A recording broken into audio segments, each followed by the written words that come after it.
so let's get back to it.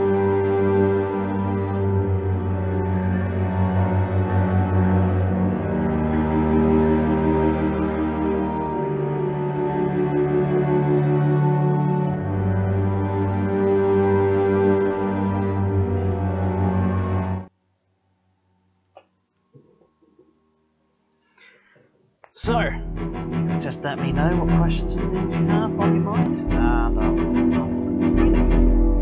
Again, of course, I do best discussing things like historical European martial arts, medieval history, and those sorts of things. But no, really, quite open-ended. I'm sure there are lots of things that people want to know about things like sword fighting. I mean, Game of Thrones is popular for a reason, right? You guys are really that fascinated by politics. In the meantime, I'll keep Project Zomboid to make this a bit more exciting for you than watching the chat exclusively. And here we go.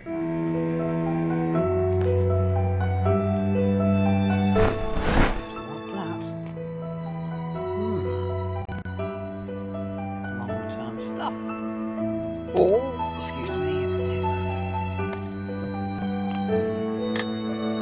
The electricity has not been shut off immediately.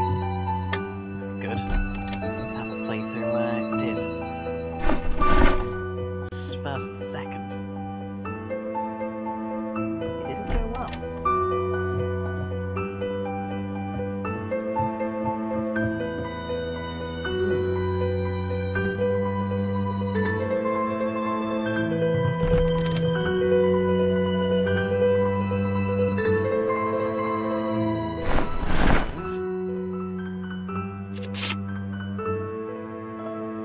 Bandages.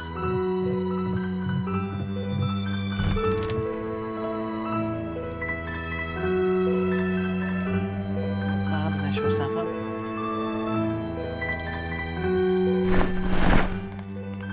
Definitely do more weapons. Saucepans or anything? Game, you can be a little bit more generous than that. I've got the unlucky perk. It's taking a bit to the extreme.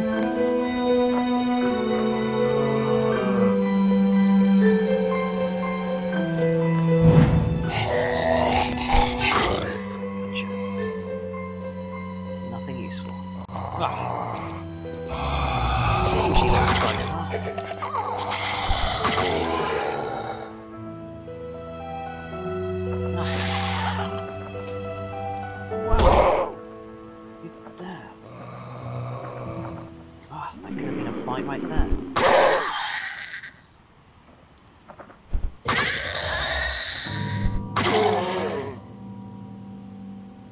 I'll take this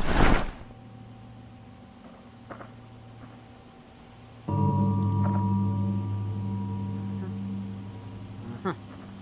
Nothing useful. Wow, that's unlucky. Gotcha. Please don't be alarmed. Yes! There's no alarm.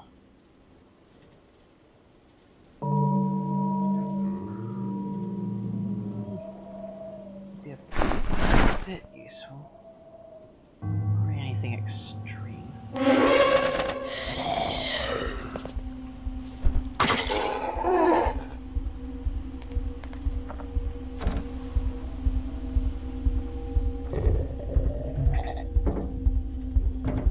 Let you in.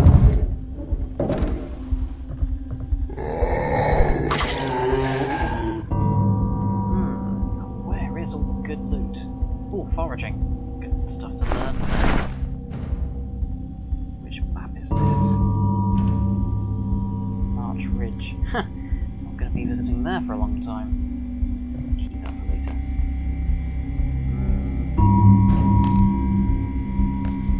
Looks like this person liked their electronics. Ooh, duct tape. Useful.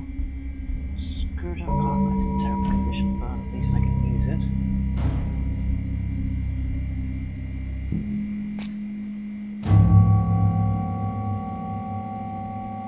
Ah, here we are. Screwdriver's in good condition. information.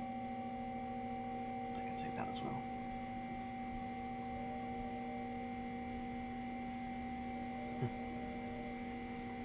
Good, right. So scraps. Okay, let's read these. Gain information.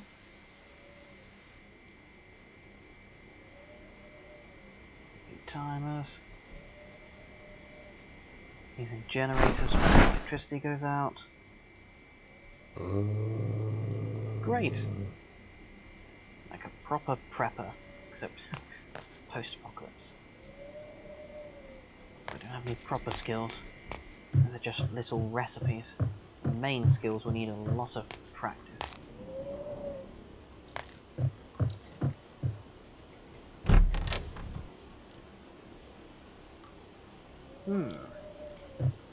Nothing much. Tell you what. Grab my news, rip. Good stuff. Now I can see someone's watching. I'm not answering any... well, not asking any questions or anything. Is there nothing on your mind? Okay then. I'll just keep doing this.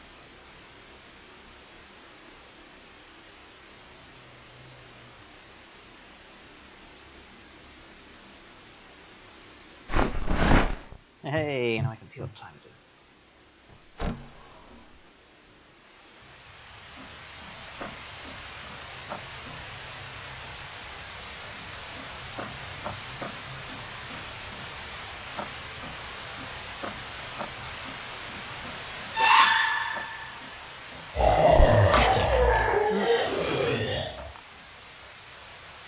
We've got another... yep. Let's actually use the butter knife instead.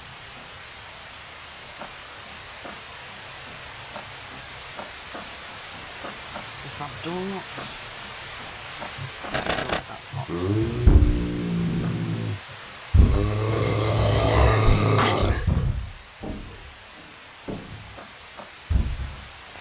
No bites and scratches, that's a good sign. Door's locked. Aha!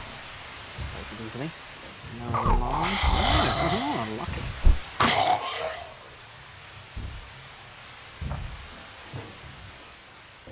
Anybody in here? No. There is stuff. I like stuff. Let's see. Ah! This is the mother I'm looking for. Grab these. No more space there. School bag. Wonderful. Oh yeah.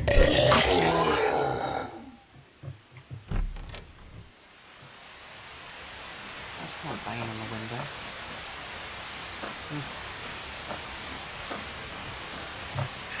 Oh, there you are.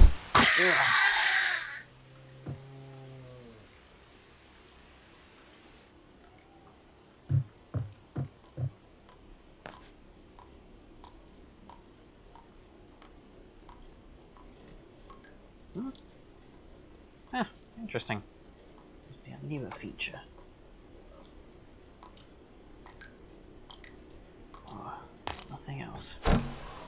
I'll keep these unlocked in case I need an emergency escape.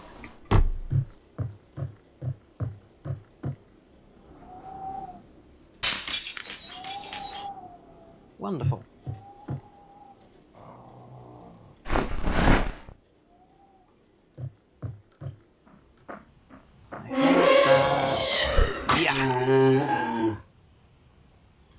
Let's grab a butter knife.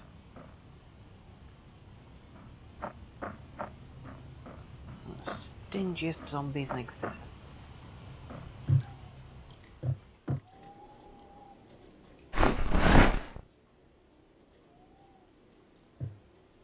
Giving me any real loot.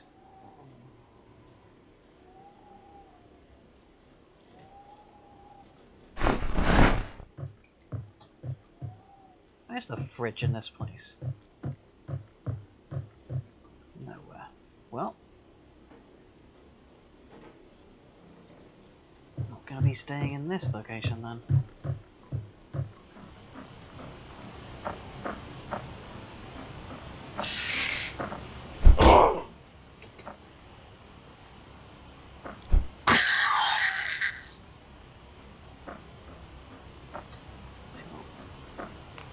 I don't run out of these knives.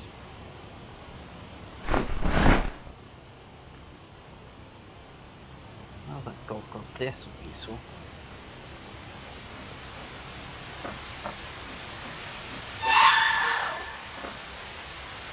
Charger and behind me.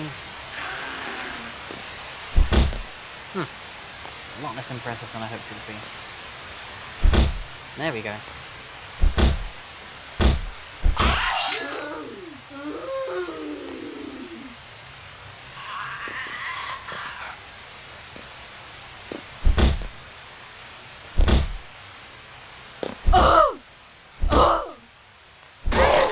Gotcha.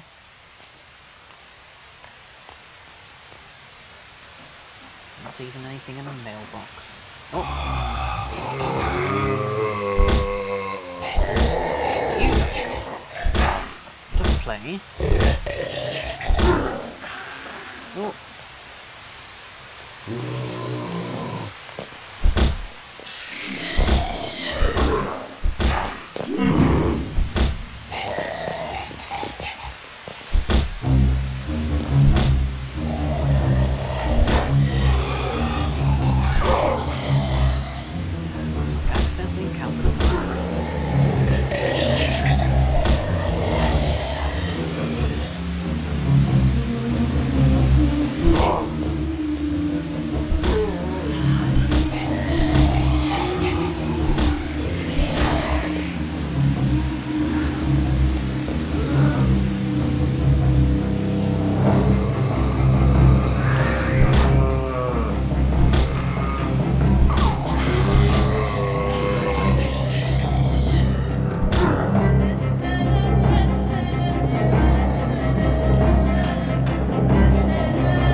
Spell my doom.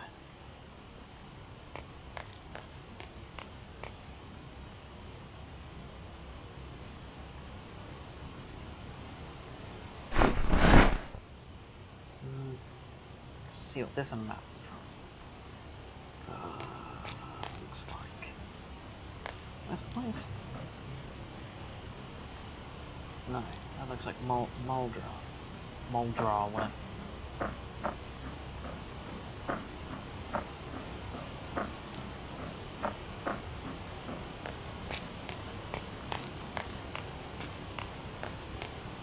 Oh.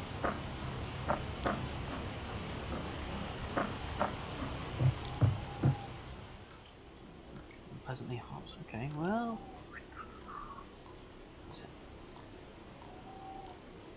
Unequip. Whoa. Man.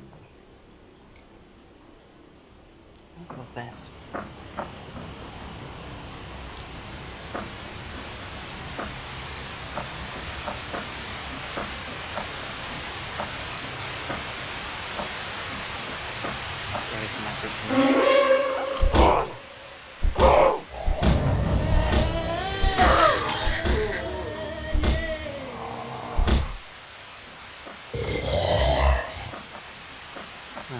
one watching.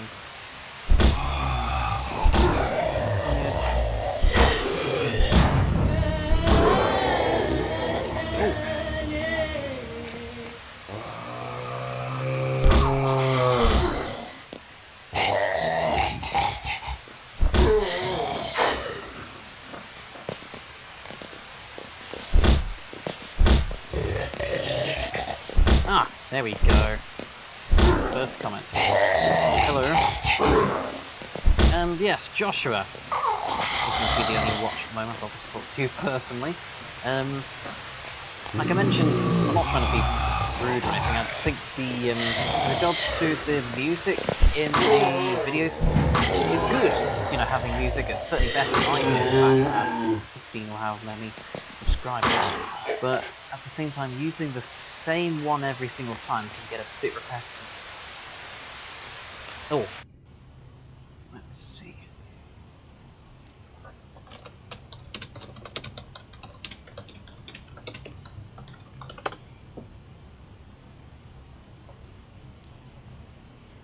Let's try.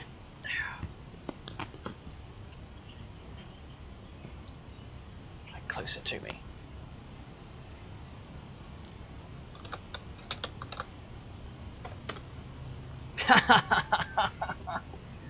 Okay.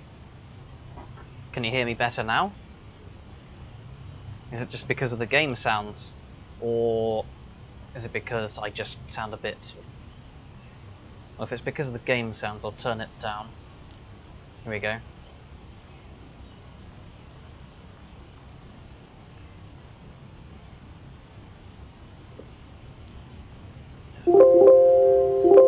See if that does something.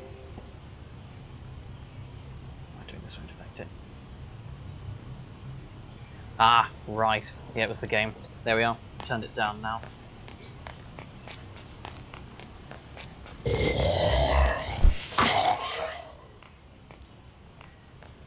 So yes, what I was trying to say, Joshua, is it's good that you're using sort of sounds and soundtracks in your videos. Just to address you personally, since we've only got 2 watchers at the moment. But basically, having the same soundtrack every time, that's one of your favourites, but sort of gets a bit repetitive when watching your videos more regularly. I mean, it's like I've got stuff from Adrian von Ziegler free, try to mix it up. You know what sort of soundtracks you've personally got access to, but I'm sure you can find at least a couple of soundtracks yourself. Oh! How the hell did I get bitten in the groin?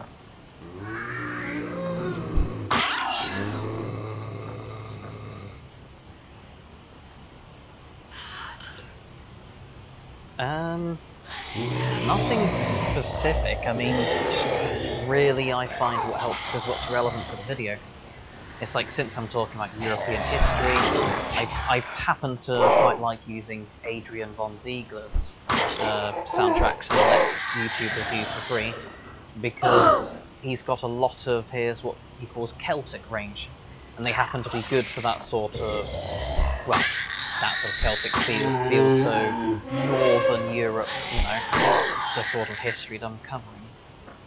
So that happens to work best for what I'm doing, but just really anything suitable. I mean, YouTube itself has this thing about creating videos from the dashboard, and it has ranges from people like, God, I forgot his name, but people who are popular for... But yeah, basically, if you're going to be covering things like medieval subjects, then probably something medieval will do. Because some of the worst soundtracks I've found, not yours are fine, it's just repetitive, but some of the actually bad ones I've encountered were specifically from certain videos that might be, let's say, a person test cutting. So it's just some person has got a sword from their collection and they're cutting open bottles.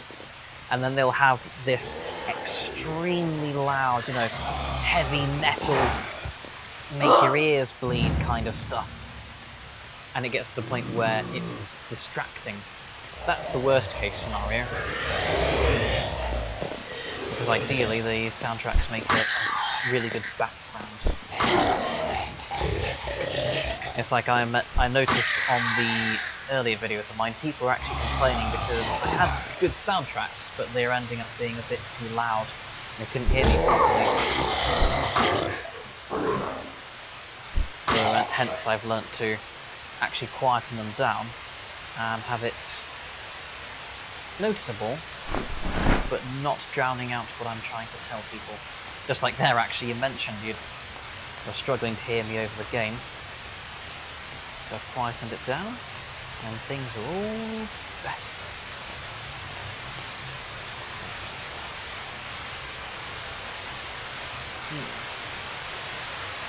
That away. This one is... I mean, the name is appropriate, but the actual sort of style... I mean, I suppose it can, you know, it's not like I felt like, oh, what is this horrible stuff? It was more that sort of, you know, it was always that particular Pompeii song we used every time. I mean, you've already got a few videos, like 20, 30 or so. Now imagine hearing that same song 30 times. Anyway, I noticed since there are a couple of people here, let's up to other people in general. Yeah, I mean, just generally sort of mixing it up, having a few things to spice it. But of course, nothing that'll drown you out. Now where was I? Murdering zombies, but...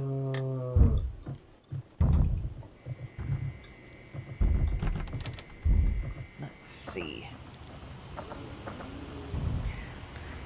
Now, I'm going to, over the next, just to talk to you guys in general, I'm waiting for general questions to be asked. I'm going to be doing a few more videos. You'll notice I just recently uploaded a video. Okay, don't forget the soft iron to bend on impact, or perhaps just have a reusable javelin. But I've been doing the 4 qualities of a good fighter. That was from Fiore de la Berry's manuscripts. Those are from the sort of 1400s. I thought it'd be quite useful because even people who are experienced in the sorts of martial arts that we're doing might not be used to Fiore's stuff and his perspective on things.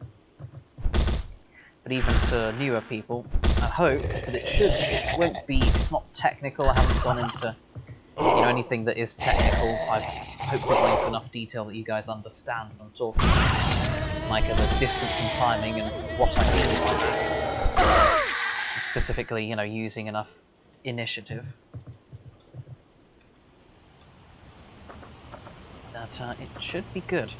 Because it shows what sorts of things make a good fighter.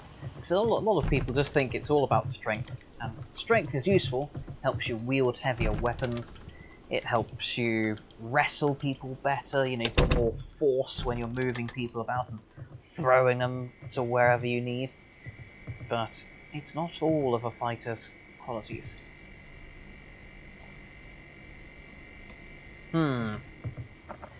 Now, okay, poleaxe on horseback. Oops. I would say, in a sense, yes, although it wouldn't be very effective on horseback. Typically you've got your sort of close-up items like cavalry sabers and arming swords, which are used, and they gain an advantage from the fact that it's quick, light and fast, so a person can end up actually using them really good. What? I don't know what you mean, but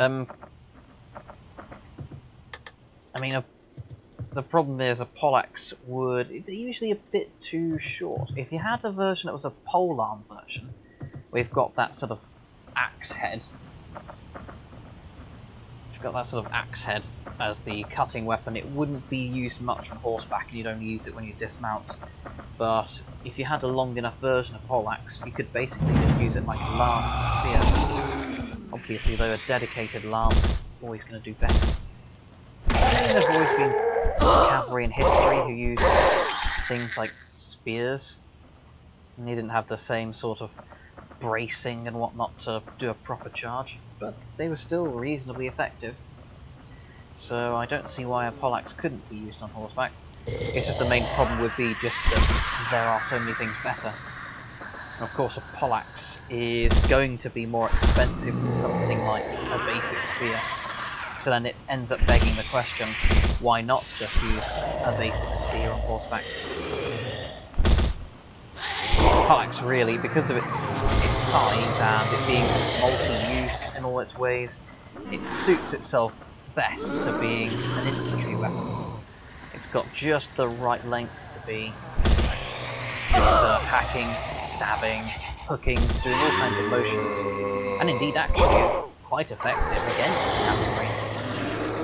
But when you are a cavalryman, you need to have either a long weapon like a spear that you can deliver the impetus of the charge through the point, or you need to have some like cutting weapon like basically a sword.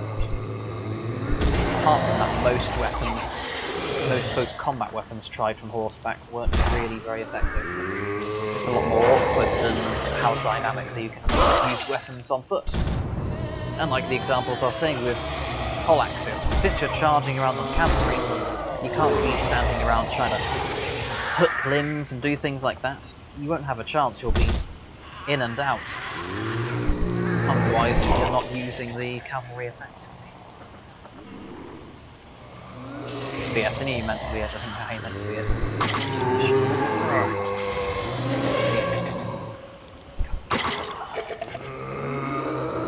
I would love to do a video one day on poleaxes, but A, can't afford a poleaxe, and B, I don't know many...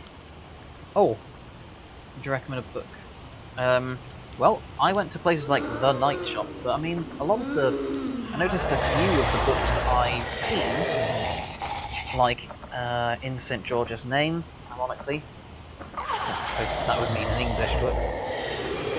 And there was one about Fiore's stuff. They were actually published in America. You know, the people doing the stuff were in the States. No glitch.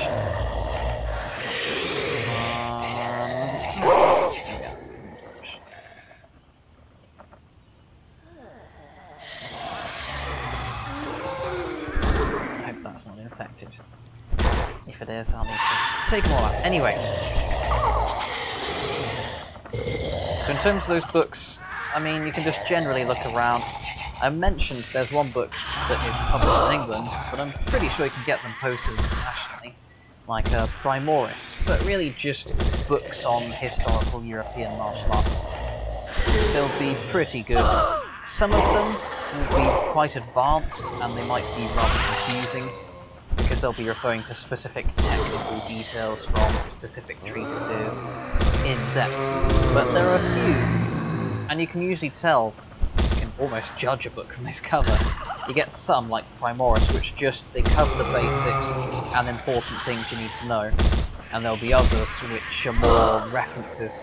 You'll see ones that reference specific masters and are referencing kind of technical terms, and those will be a more advanced things talking about treatises and special body mechanics in fighting that are more advanced and might be confusing. Whereas there'll be ones that are just sort of about fighting in general. And of course people like myself do videos on these subjects. But it is worth, even one of the things I always recommend is, whenever you're practicing, even if you're just having a little play fight with a stick or in laughter or something, there's no reason why I shouldn't try good technique. I mean, for you for example, Joshua, you've got sharps, so even if you can't practice against people, you can't practice, you know, how to parry and cross and defend against special things that people will be trying, you still have plenty of opportunities to try cutting mechanics. So trying to get good edge alignment, that's just something that you don't need to be taught, you just sort of learn from practice.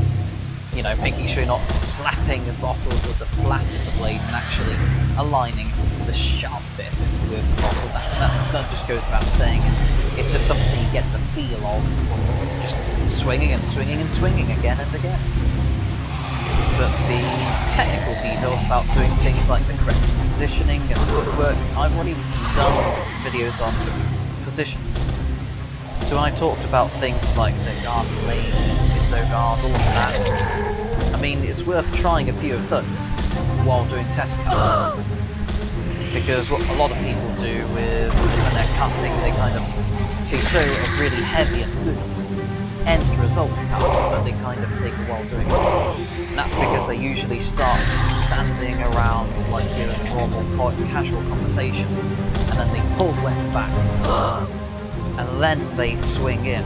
Whereas really, you should start in some kind of ready position, and then, you know, deliver the swing as an end result. Like, for example, guard lady, which is a bit like, you know, like when someone's playing baseball. They don't start just sort of standing still as if they're going to be smoking a cigarette. They've got the baseball bat on their shoulders. They're going to go, okay, as soon as that ball comes towards me, bam! I swing out and whack it. It's basically the same thing in sword fighting. You can start with your weapon back, or maybe put the point forwards. You know, you've got different positions. You can do all sorts of different things with it. But it's always primed, ready to do something. And again, I went through a lot of examples in that video on Fiore stances. It's like long tail. Okay, well, if you only have blunt blades, you can still do, if you find a friend, you can actually try certain things like binding actions. In fact, I mentioned it in the time when I was teaching my best friend Ryan a few basics. I need a partner for a while to try and go into more depth about binding, but basically, you know, in the movies when people clash and they go clang, the two swords lock together, and they're kind of saying, you know, oh, haha, I'm the evil person, I'll get you, or whatever. You know, they're saying stuff to each other in that speaking window. That basically is a bind. And there are lots of things you can do from there, and in that video I was teaching Ryan, I went through a couple of things that you can do. So, I mean, to go into them in general, you can do things like, if you have the forte, which is the part of your sword that's closest to the handle, where you can give the maximum force, you've got that on the opponent's foible, the weak, which is the part nearest to the tip. It doesn't matter how strong or weak they are, they'll be able to basically do... Oh, switch weapons. I have no more weapons. They'll be able to overpower someone even if they're much weaker, or be in a weak position even if they're much stronger, based on those mechanics. Let's drop these.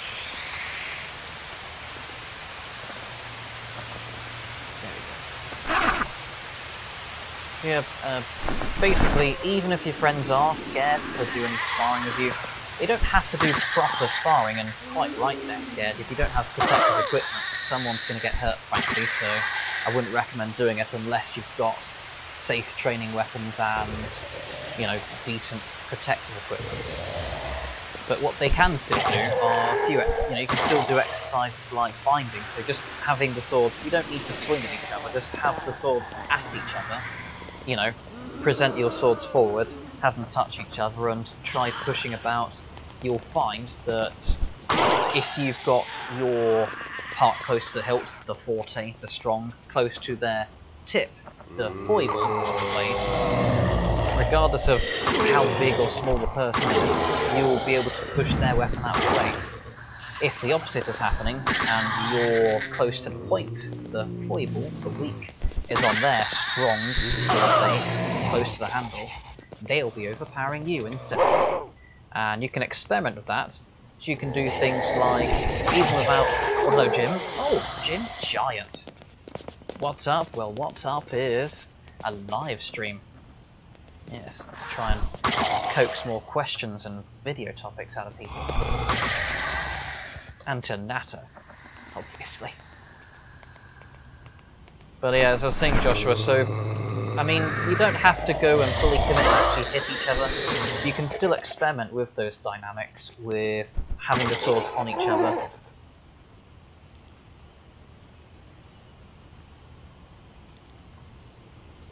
Well, if you really do know Kung Fu and Shaolin martial arts, then yes, you should do videos on those then.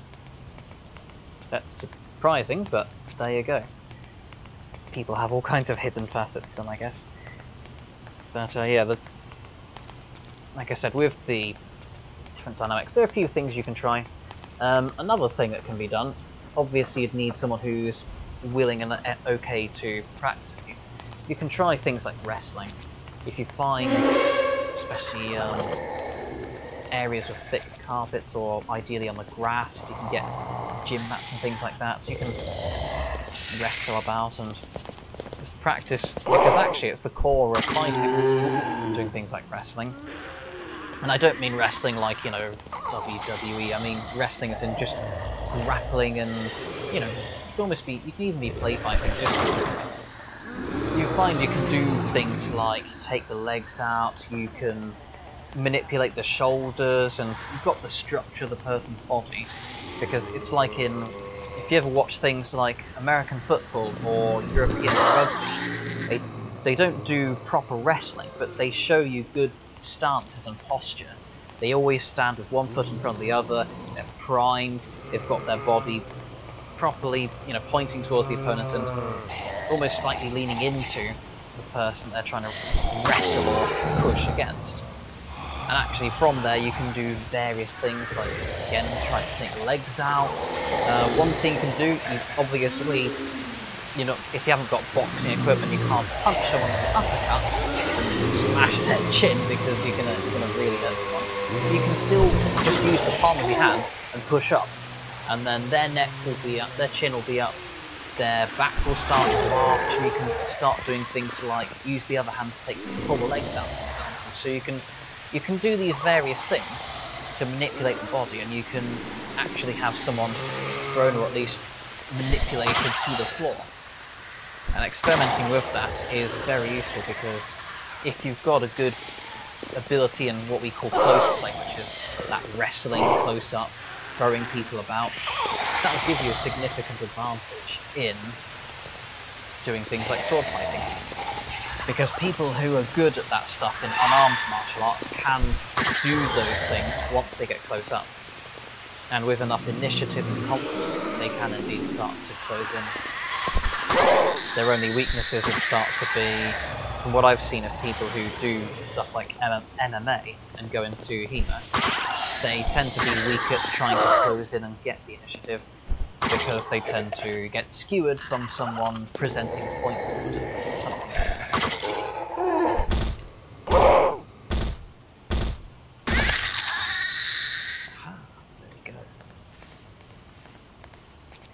But yeah, if you've been training in some martial arts for 8 years, then that's going to help you a lot. And if, depending on what sorts of skills you know, you should be able to present them while you... Let's equip this. Perfect. I can get rid of that grog.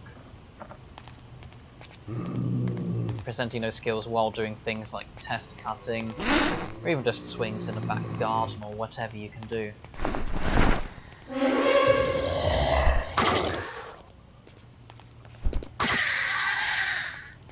So, Jim, I'll be honest with you, I was trying to do the... it's one of these things where I'm a creature of habit, and it's difficult to get into that habit of doing all the exercises every day, so I've had mixed results. I had times when I was doing quite well, but I seem to have become a bit lax now.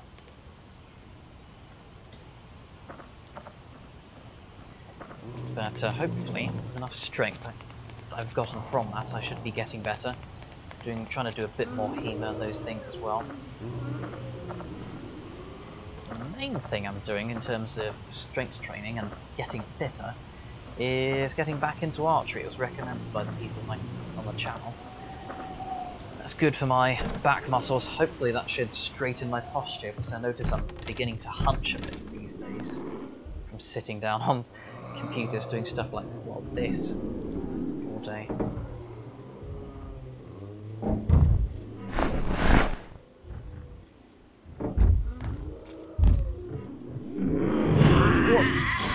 Hello.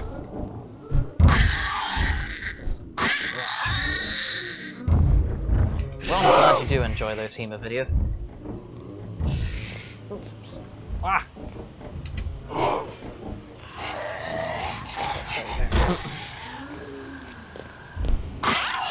But eventually, when I can find a partner or some to train, I can try to demonstrate more action information in terms of technique, that sort of thing.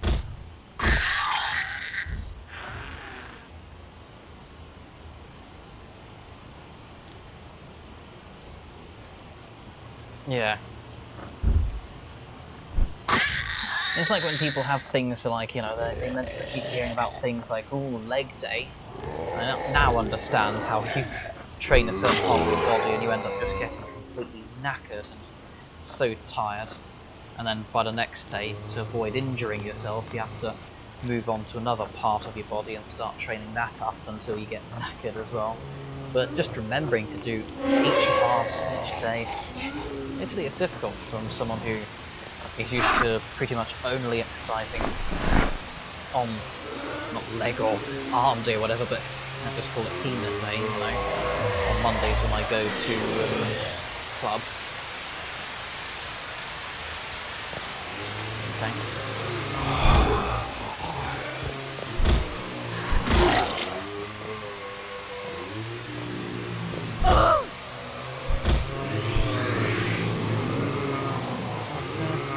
Hopefully, I mean, I don't know, Jim, if you're used to any of the Fiore traditions. I don't know which exact traditions you're most used to, honestly. But hopefully you might enjoy the things on Fiore's traits. Looking at things like the trait of the lynx I've already done, the lion, the tiger, and the elephant that he mentions in terms of being a good fighter. So I thought it was an interesting bit of information.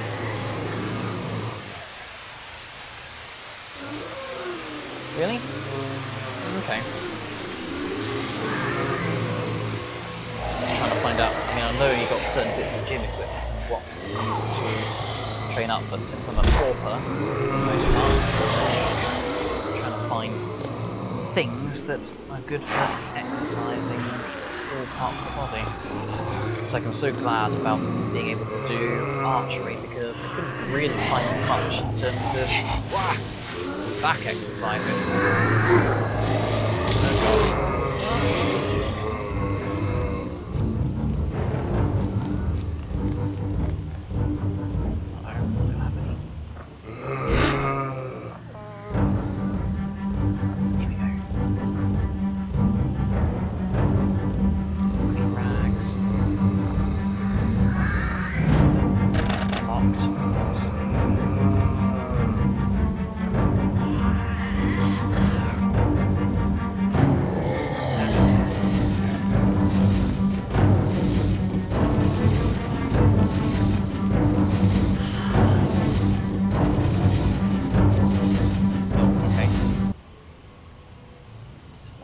Basically at the bottom.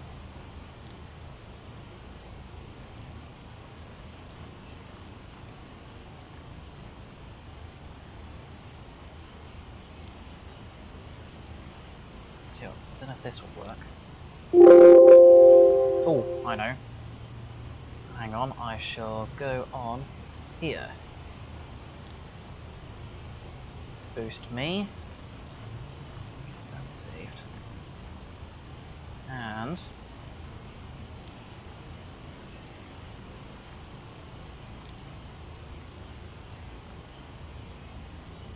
there we go. That should help you hear me better.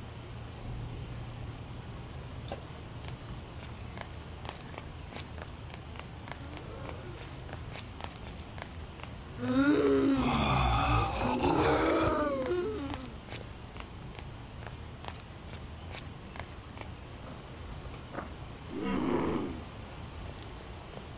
we go.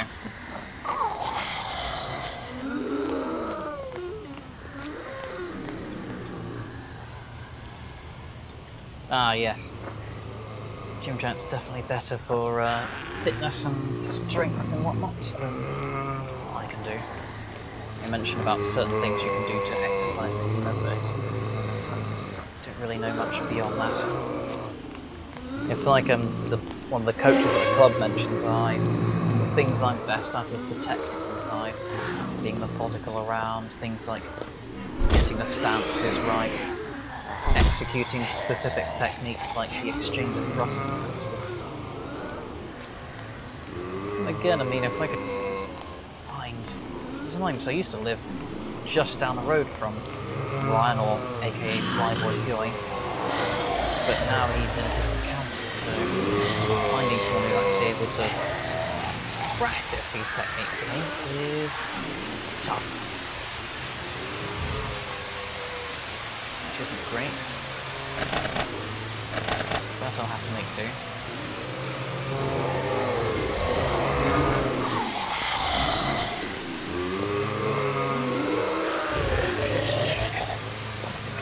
Back to where I was originally.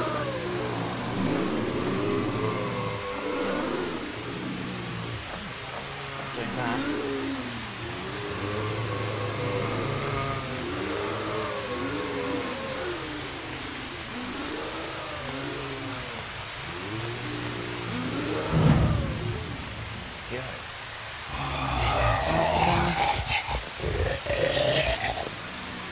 Oh, and Jim, you mentioned you've been playing this, the Project Zomboid beta. Yes.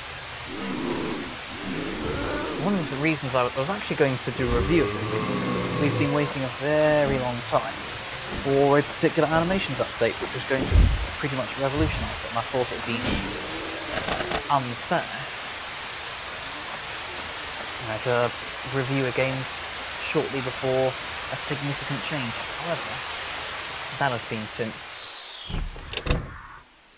around the time when I did the... I forgot which review it was. It was something like... oh, that was it, Dying Light. And it still hasn't been done yet. They're ridiculous.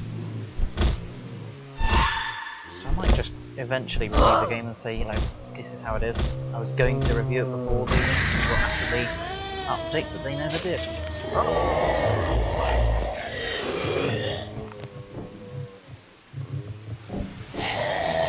Wow.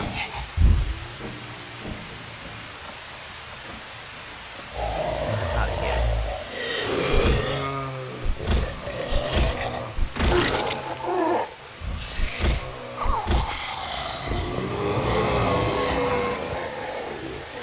Oh dear.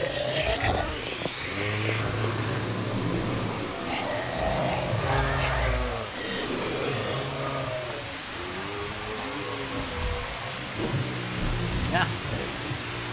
Wait that for later. See if I can hide them in the trees. Hide from them in the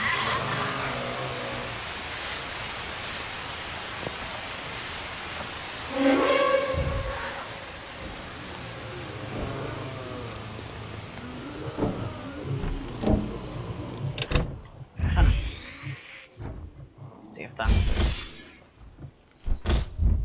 no, it didn't. I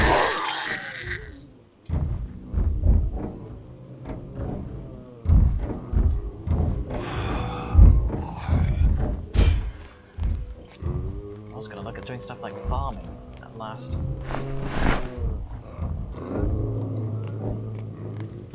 Seems not.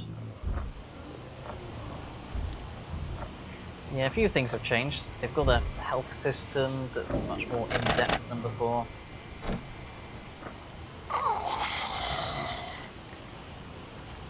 Yeah, I have seen Rise, Son of Rome. Don't like it.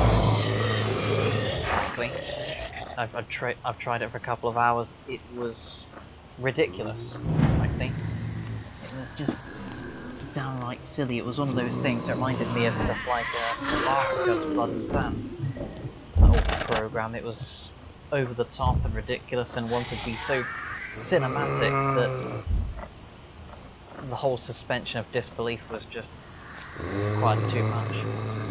It's not just kind of an oh, this is unrealistic. It just generally seemed like there wasn't really any decent plot. It was all contrived. There was nothing really that made me feel like I wanted to keep playing.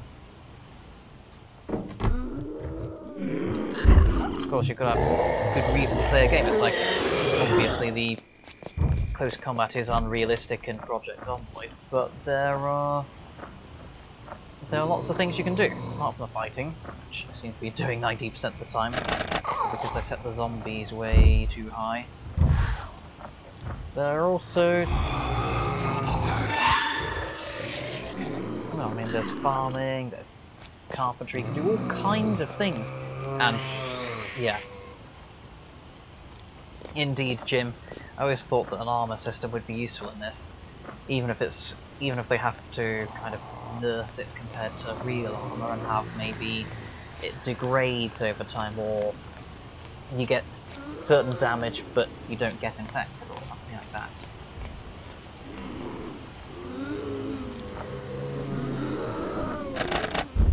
But in Rise, Son of Rome, it's literally just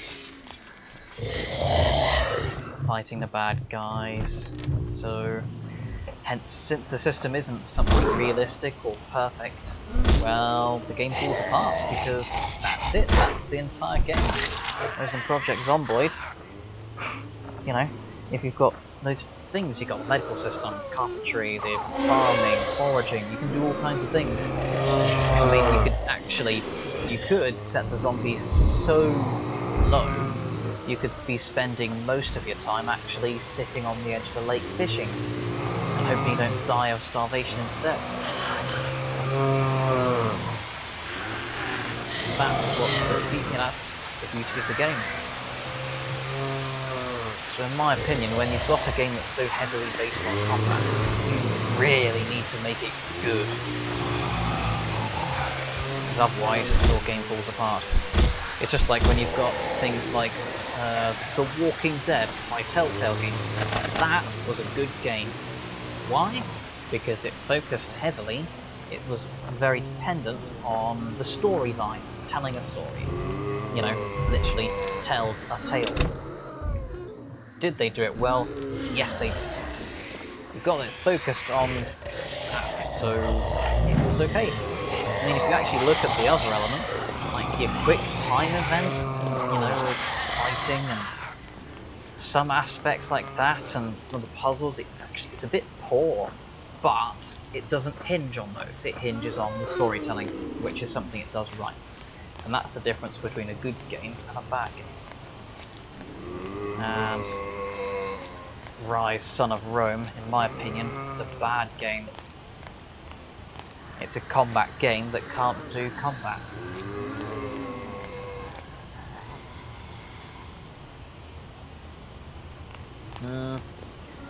I don't know, I don't think you should do less damage if you're wearing armor. It doesn't work like that. When you're wearing armor, I mean, sometimes you can be indeed a bit slower, certain restrictions, but in terms of what you can do and the injuries you can inflict with weapons, it's pretty much the same.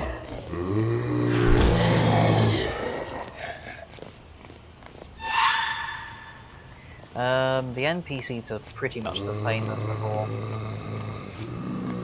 Unless you mean NPCs of humans, non-zombies. That's still in development. Which is a bit of a problem with Project Zomboid. I'd mention it if I did a review. Excuse me, they seem to have a couple of pipe dreams. You know, they have these ideas, oh yes, we'll have non-player character humans. And we'll have vehicles. We'll have updated animations. And then they start showing these little teasers and you go, ooh, that looks really nice.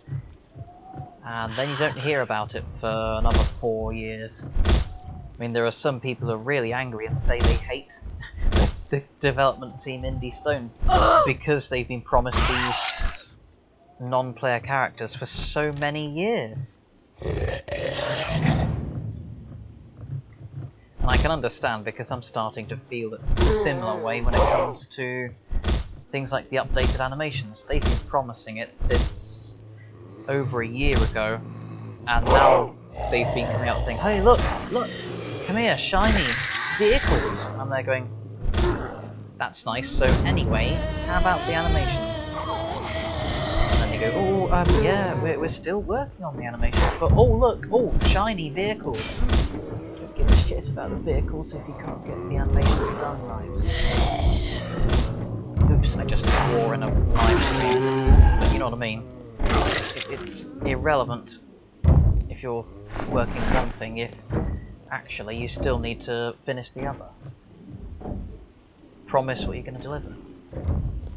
And don't get distracted. No. No. No. No. Come on. Come on. I think after this I'll have the character rest. Close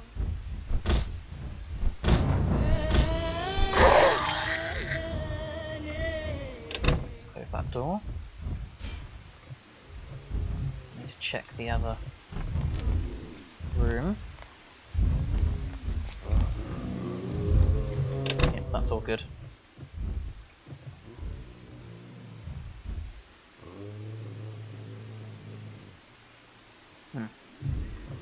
Characters receive quite a lot of damage. Let's get this all bandaged up. And need to feed them to increase healing.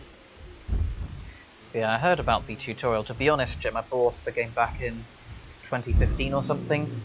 There is multiplayer, and that's quite good. But there's still the fact that you need to disinfect it. I don't know if that's zombie virus or just a general infection. Anyway. Aha!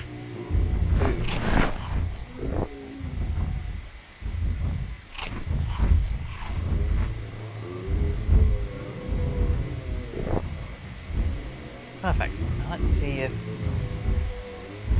increases back again.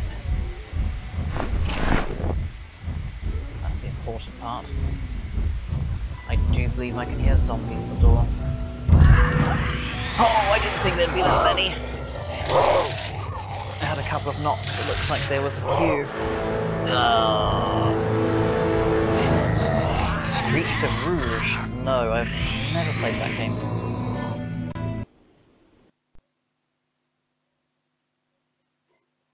Tell you what, let's go on an easier version.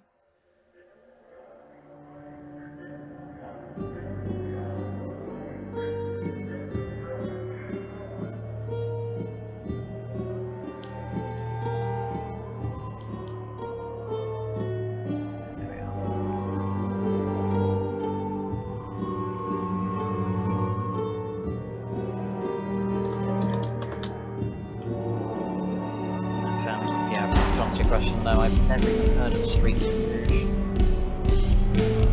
What is it?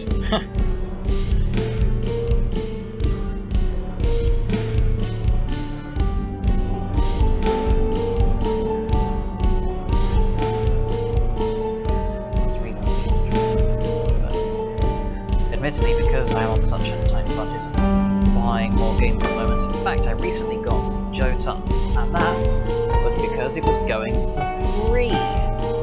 Never bought any more games.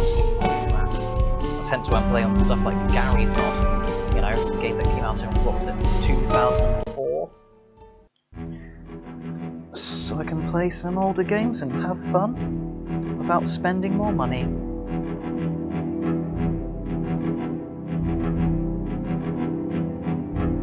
Now in this easier version, apart from the fact it'll be easier for me, actually it should give me an opportunity to show more of the stuff, because I don't know how recently you've played the gym, but there's some good stuff. You've got things like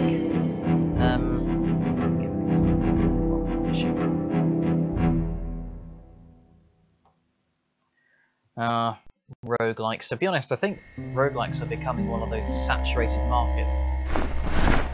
It's like you see something that you know, if you find something that's really successful, it feels like they're just squillions of copycats.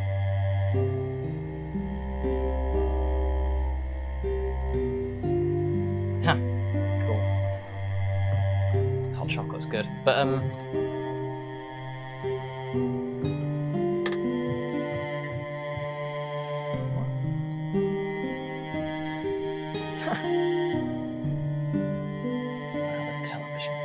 anyway, so yeah, now we can let's turn the TV off. There we go. You can show a few things like fishing and farming, most especially. Ooh, that is a lucky find. Perfect condition baseball bat. Wow. Oh wait, not perfect condition. Quite, but you know, that's pretty good.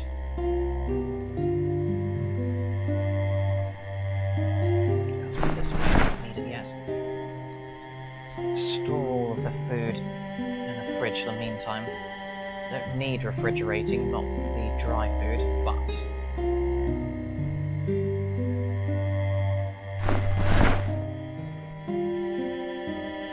yes, you can fish and farm on this game. Alright, if it's quite fun and in-depth, maybe I'll give it a try, especially if it's got a free demo. Yeah, I mean, I'm not the sort of person who's that fussed about things like roguelikes. I prefer games that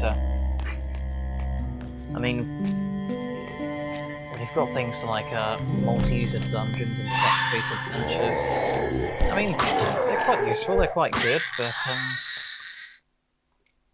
don't exactly find them utterly riveting, to be honest.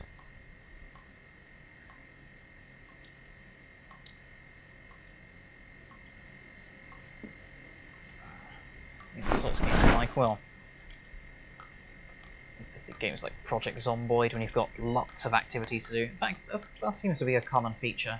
I quite like games that have a lot of content to them. So, I mean, people have a lot of complaints about Fallout 4, and I can understand why. Because it's pretty rubbish at developing sort of villages and things, you know, settlement building and that sort of stuff. It's got some really janky controls when it comes to that, and clipping parts of buildings together is almost nightmarish. And then the combat is lackluster, better than the previous generations, but it's not exactly saying much.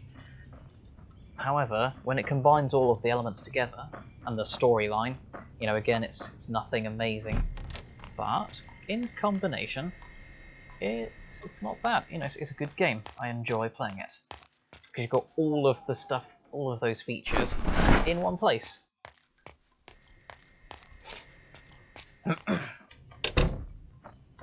Now we're out in the countryside, so we can do a bit of foraging. And my knife is broken.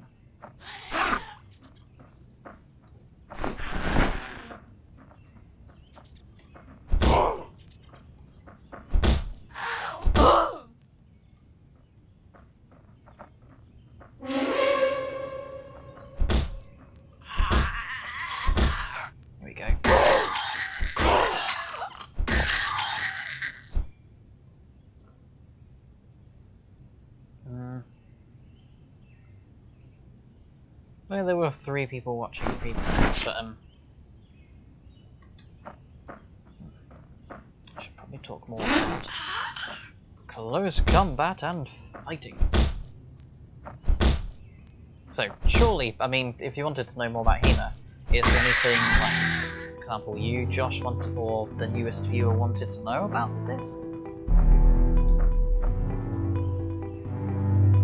Yeah, mean, when you're fighting, is there anything cropped up in your mind where you've been wondering? Because, I mean, this is literally the opportunity to ask me anything related to that sort of topic.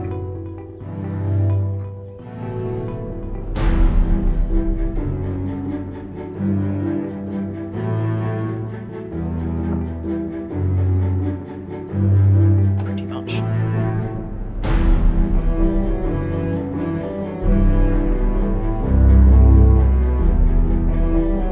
Also, in the meantime, get this character foraging. Berries and things. Oh, chipped stone. Yes!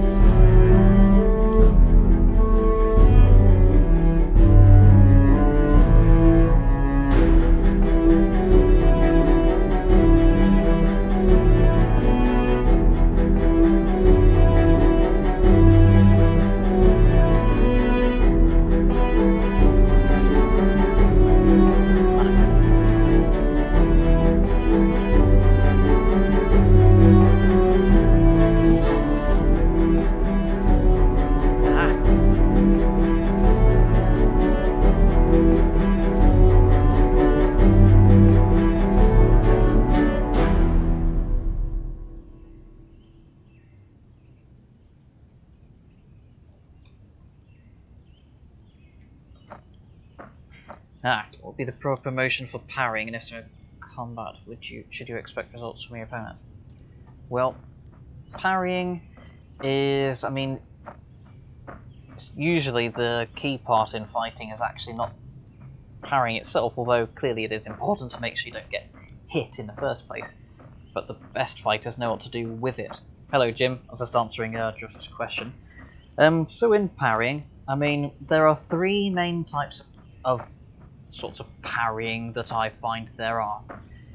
There are blocks, which are just, you know, simply you put your weapon in the way of their weapon, and then, you know, you end up stopping their sword, their sword or whatever other weapon, and it's as simple as that. You end up ending up in usually some kind of bind, or perhaps you just follow up. The second type is a beat. Now, beat is quite simply where instead of putting a weapon in the way of the opponent's weapon, you deliberately sort of hit their weapon. So you, for example, if they swung at you with a sword from above, you could smack it with your weapon to the ground, and then maybe step on their blade, chop up at their neck, or some other follow-up like that. The third type is, I've heard Matt Easton call it a rabat, don't know what that means, and as Archive, we tend to call it a deflection.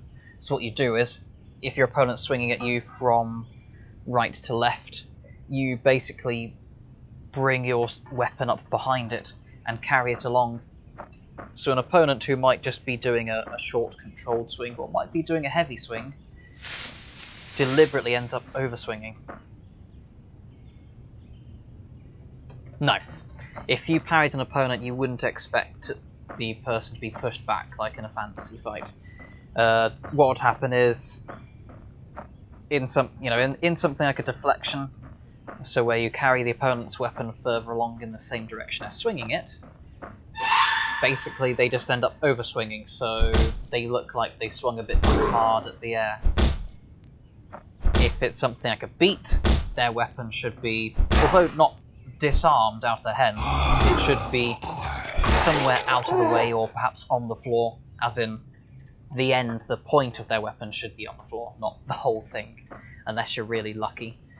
And with a parry, you basically just stop the opponent in their tracks, you know.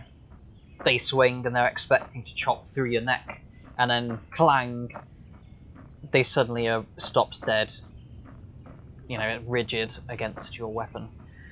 The best thing to do is actually follow up with something. So one problem they do in the movies is you see almost a sport fencing kind of mentality. It's, here's this attack, here's this parry, attack, parry, attack, parry, as separate things. But really, a good fighter should use the parry to help their attack. And the first types of attack and parry I learned, there's things called a pendente in Italian, which is just a basic, kind of like using an axe chopping at logs. You cutting from above, diagonally or vertically. You bring it, you know, from your, if you're right-handed, from your right shoulder or something like that. And then, as the person cuts in, the opponent goes into a sloping parry. So they, in fact, I think I can probably find a clip where I did that. Hang on.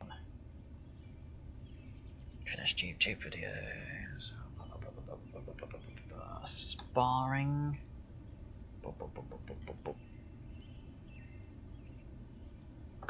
Here we go, this will be a good example. So.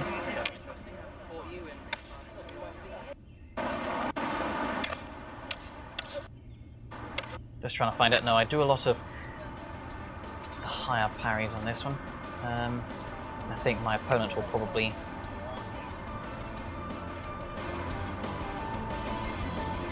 You should see in a minute, I'll pause on it, a sloping parry.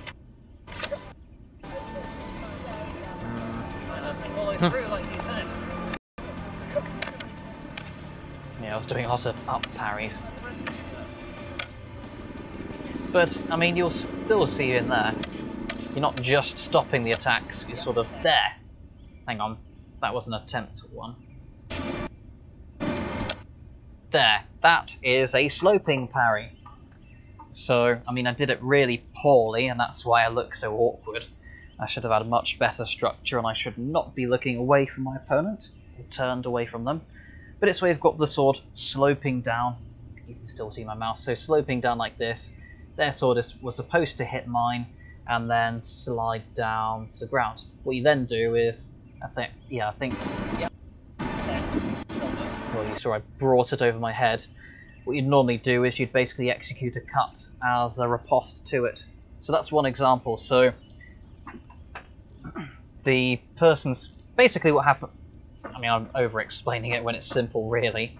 The person attacks me, I parry, and then when they've hit my sword, I use that force to bounce my sword around and cut them instead.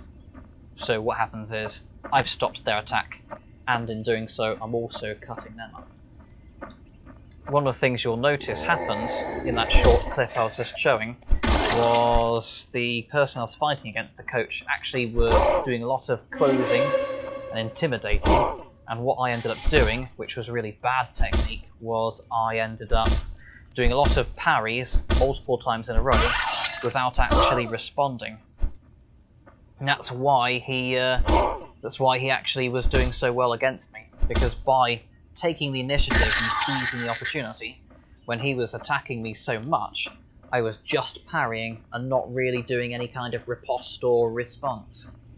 And by that happening, he had the opportunity to just attack again and again and again forever until my defense gives way and he wins. That was perfect for him. Oh, take this vest. Whereas what I should have done is, on an initial parry, even if it is a bit dangerous and I might well get a double, I should have tried to deliver some kind of attack in response once I'd finished parrying his. I could have cut, thrust in all kinds of different ways, and that's just up to the imagination at the end of the day. But what's important is, when I've finished defending, when I know that attack is no longer a danger, when I've taken that force out of him, I then cut or do something back. Alright, what a sloping parry. Do you mean? Yeah, do you do more sort of George Silver type stuff, or the longsword treatises? I'll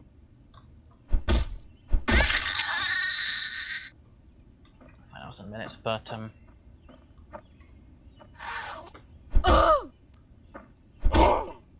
go.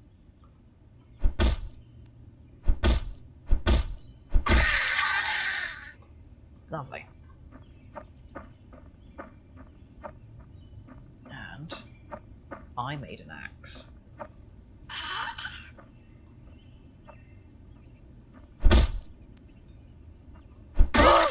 Gotcha. Still hot. Ah, right, you primarily do George Silver stuff. So, I guess your club has probably ended up developing some sort of hatred for rapiers. Or have they? Be kind of funny. I remember he mentions he hates rapiers a lot.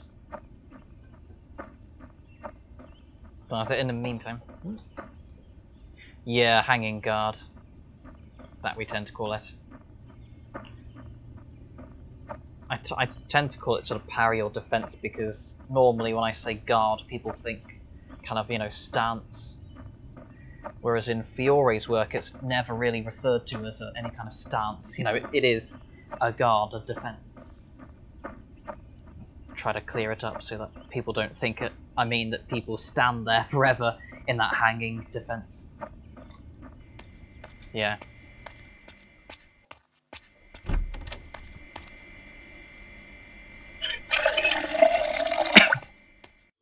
But yes, Josh, basically in terms of parrying and doing ripostes, what you'll find from good fighters is, unlike in the movies, I mean you can watch my sparring videos, just any sparring videos that aren't from fantasy, and you'll see that the people who are winning, when they defend, they immediately follow up with some sort of attack.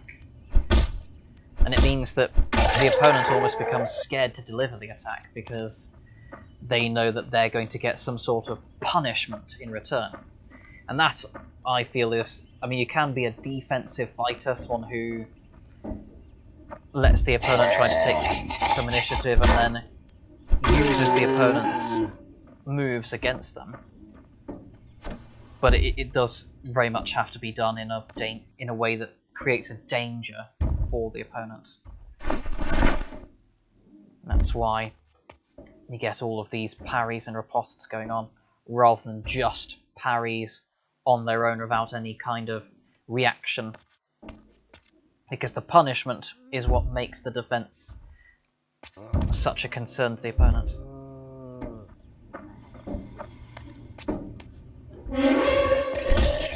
And likewise, someone who's aggressive and offensive wants the opponent to just stand there parrying and defending all day long, letting that person use them as a dummy target and keep hacking at them until something gives.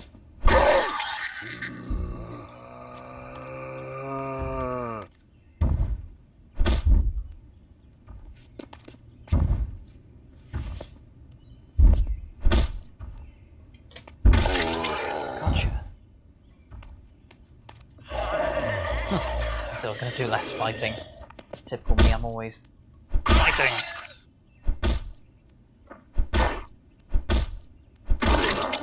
Cool, he took a bit of a beating.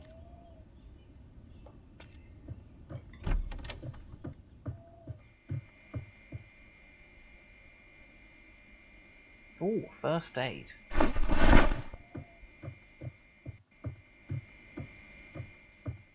Tell you what though, I can definitely demonstrate the medical system. Hang on, let's just grab a disposable character.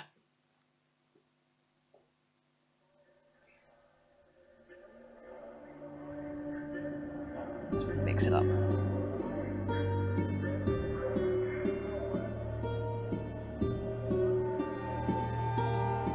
Yeah, that'll do.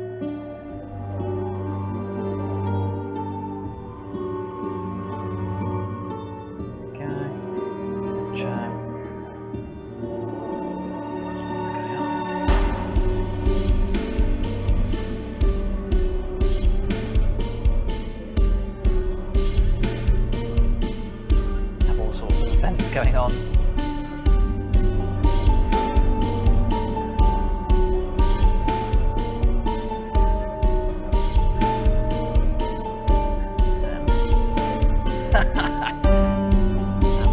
It's getting ridiculous.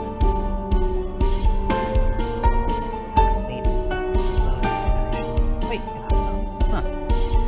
Ooh, excuse me.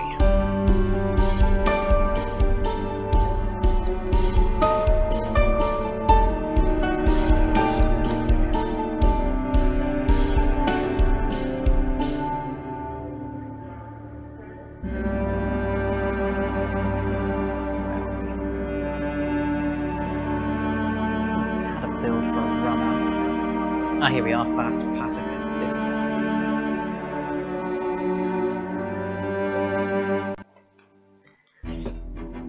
They can go through broken glass and things, demonstrate some of the medical system.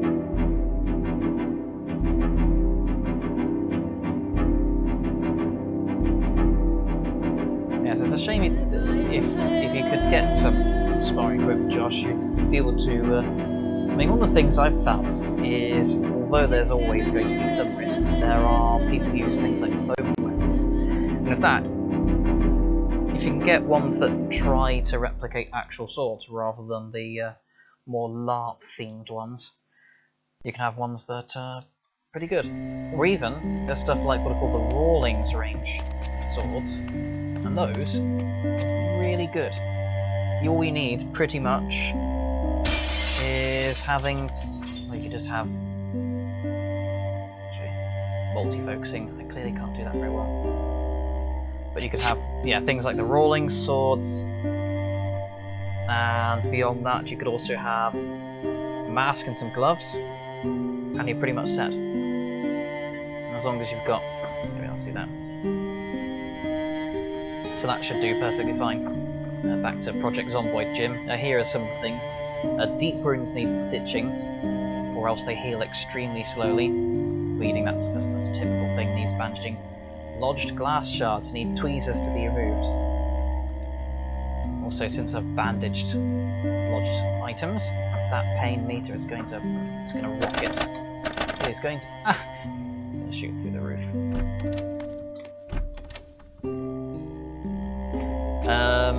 There is no true proper material for sparring swords.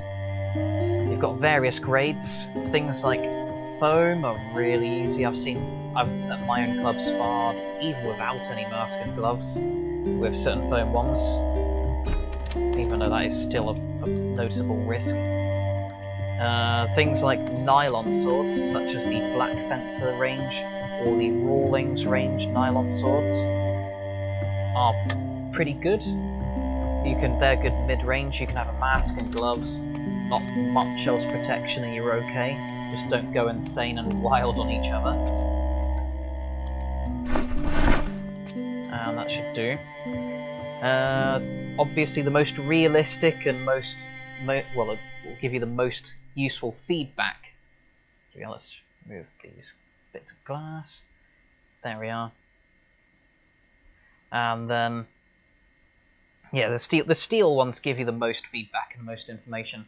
In fact, some people take it a step further and try to do not sparring, but kind of specific techniques at each other in very controlled circumstances with sharp swords. They really do take it that far, because the way the edges bite into each other is very unique, and in some ways can only be replicated with sharp weapons. But again, those are very rare circumstances. But in terms of general sparring, I would recommend getting some sort of nylon sword, like the Rawlings range or the Black Fencer range. Rawlings are softer on you, so they're probably the best. And basically, with those, get a mask and gloves. So something suitable for HEMA. Fencing mask like the Red Dragon brand, all those sorts of things with gloves. Things like lacrosse gloves and cricket gloves can be used instead. It's up to you, but they're going to be gaps in the defences, and those should actually do quite nicely.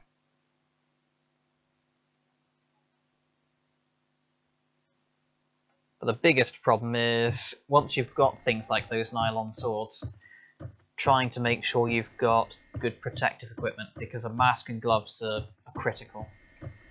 If you don't get protective equipment, well, I don't know if you like going to the hospital, but you will. Not to scare you off, because actually, once you've got the protective equipment, things like injuries are quite rare. Here we go.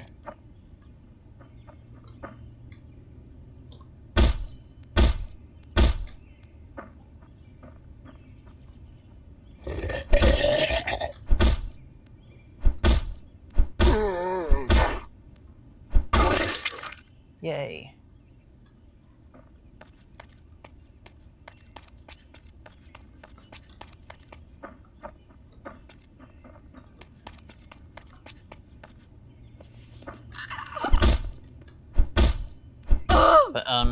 to answer your question, Jim, I was just at the end of this month going to go to Swords and Cider, which is with my own club, and they have some people coming from other clubs and things, but I'm actually off to this event where I'm going to be.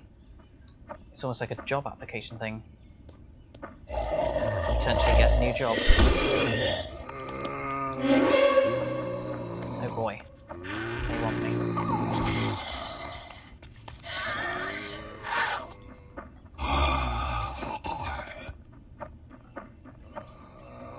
Come on.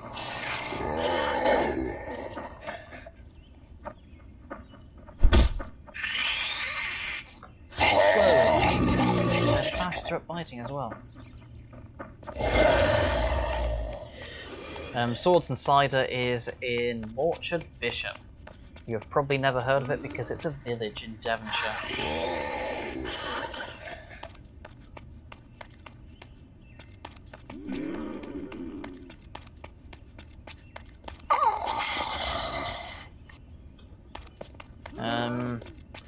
If you live anywhere near Devonshire, southwest, then perhaps so. If you're outside of the southwest, then we're quite far.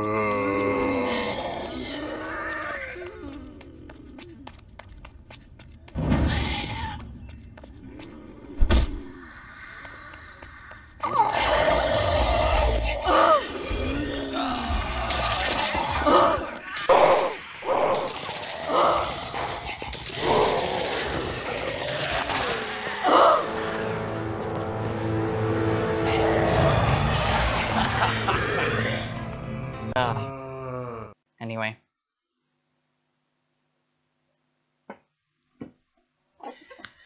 But, yeah, I don't know how close you live to Devon. But, I'm not going to any more HEMA events this year because I just simply can't get the opportunity to go to places.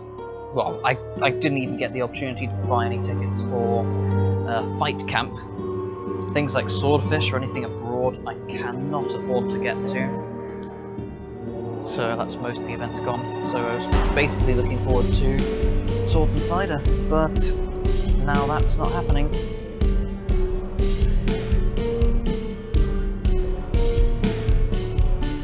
I don't know if you want to know where it is and want to visit. If you look up online for the Iron Door Collective, they should have information about contacting them and perhaps seeing the event. I mean, we've had... if you live in Bath, yeah, that's going to be not too far. So yeah, look at the Iron Door Collective online, have a check on their website, get in contact with the club leaders, and they can have a look at the event. Admittedly, it's coming up fairly soon, so I don't know if they'd be a bit annoyed at last minute notice, but I mean, they're generally quite nice people, so they shouldn't be too annoyed at the idea of having someone. They shouldn't be annoyed at the idea of having someone new. We've had people coming over from Plymouth. We have Joy. We might have heard of Peter Smallridge, quite popular in the London area. And he often comes over and visits us. Quite nice. And even showed us stuff like some close combat, like close play. You know, stuff like shrimping and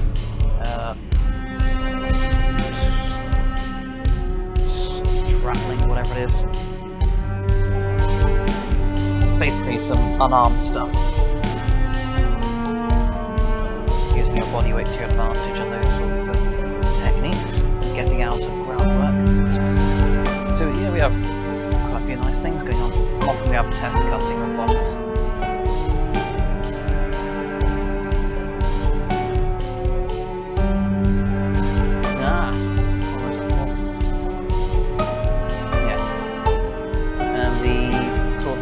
Is actually at the end of this month. That's why I say short notice. We're talking less than a month.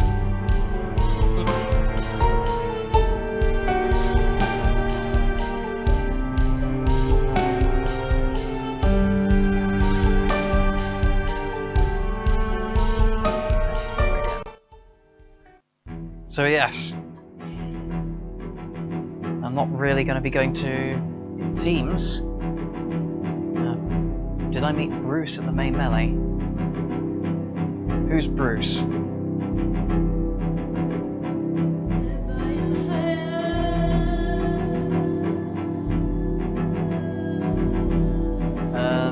Polypropylene. I cannot account for the durability of those, so to be honest, I'd only ever recommend swords that I know I can trust. I can't remember what the foam ones were branded. Like I say, the ones that I've seen in use and I know work, good for training, are the Rawlings swords, which aren't that expensive. It'd just be a worry about how much the international shipping is. Excuse me, and apart from that, Black Fencer. And I think they come from the States. Yeah, the Red Dragon branded ones.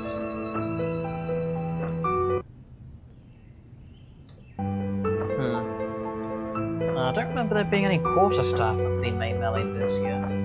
We had things like Montante, a German longsword, Scottish Highland broadsword, rapier, sword and rotella, that sort of stuff, but not any courses on quarterstaff.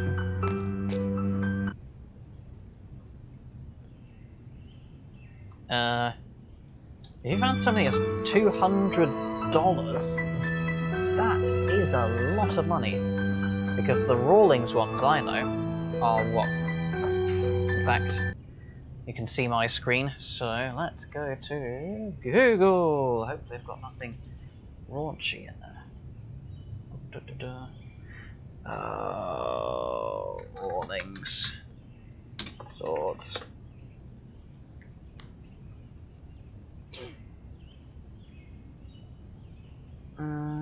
Yes, this should be it. I mean, this is actually a different website, but I mean, this is just one example place. So $85, you get different ones like Sparring Longsword, that'll do. So that's $90, and those are the ones that I know and trust. And I go to the night shop. Right. This is where I normally go, but this is a UK distributor, so they sell them at, I'm just trying to find out how much it was that I got them for. I think it was something like £45, £50, and that would only be a maximum about $60, $70. So we're talking less than $100, including the actual, the postage and packaging and all of that. Weapons, yeah, here we are, synthetic sparring swords. So this isn't even just the parts where you can get customizable fittings and all of that fancy stuff. These are just the basic, here we are, excluding tax, including tax. £47. And that would be, like I say, that would probably be about $60, $70. So, yeah, there we are. And Jim bought one for £35. And here, this is just one example. Again, this is from a UK distributor, but there should be United States equivalents. This is basically the minimum kit that you need. A training sword, of course, that's that's not going to fall apart or murder someone.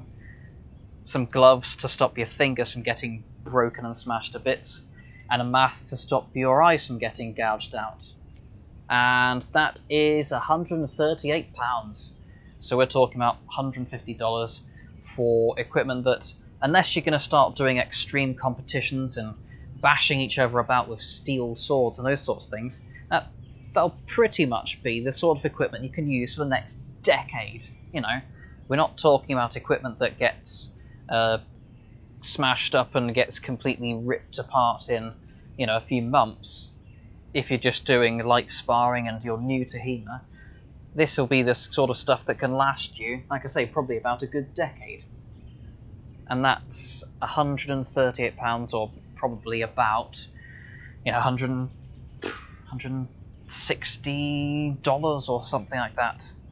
So if someone's selling a polypropylene sword, just a single item, for $200, I'd say you're paying too much, because you can get stuff that functions perfectly fine for less. And in the example I'm showing here, literally an entire kit for less, not just an individual sword. Obviously there'll be really cool steel swords from people like Genie and that lot, but the core kit that you need, you should be able to, you should be able to afford. Yeah, like I say, if you're saving up, and yeah, if you find any in whatever county you're living in the United States, most of them have some sort of HEMA club, so you should be able to find somewhere to join up.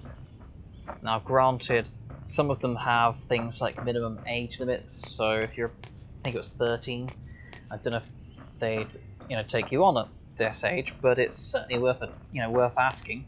It's not like they'll shoot you for asking, unless that's what you guys do in the United States. I know you guys love your firearms, but at least in Britain we wouldn't shoot you for asking. But yeah, on a serious note, you should, with enough saving, you should be able to afford a good bit of kit. If you have someone, even if you have some friends, a lot of this is experimentation. I've certainly seen worse, people who don't even go from videos or try at all and have gone and spent all their money on loads of armour and things like that. In this particular place, I was checking because there was this group of people who were supposedly racist, and I was investigating, trying to find out who they were, and I saw they had these sort of sparring videos until someone says I give in. But it was really flaily. They were, swinging about in all kinds of ways.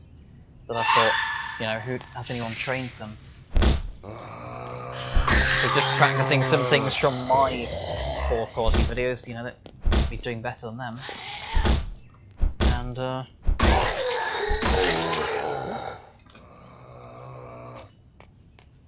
should do fine.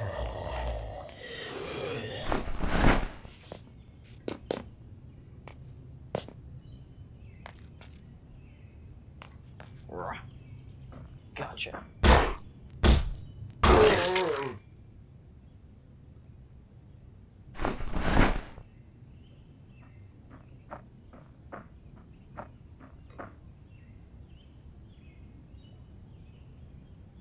Okay.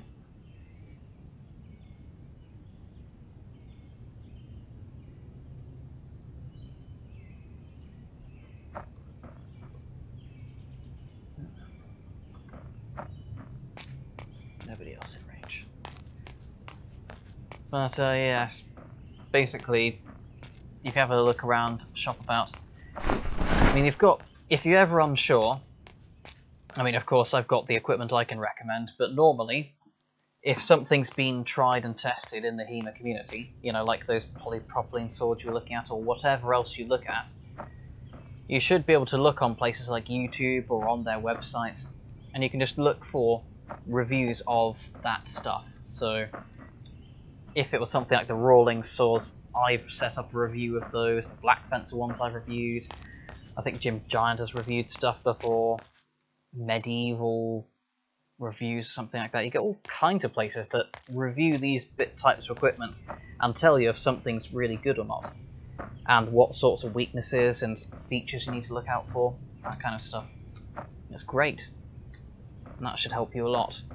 So, I mean, you don't even necessarily have to go from our specific recommendations from people like me and Jim. Just look up something online.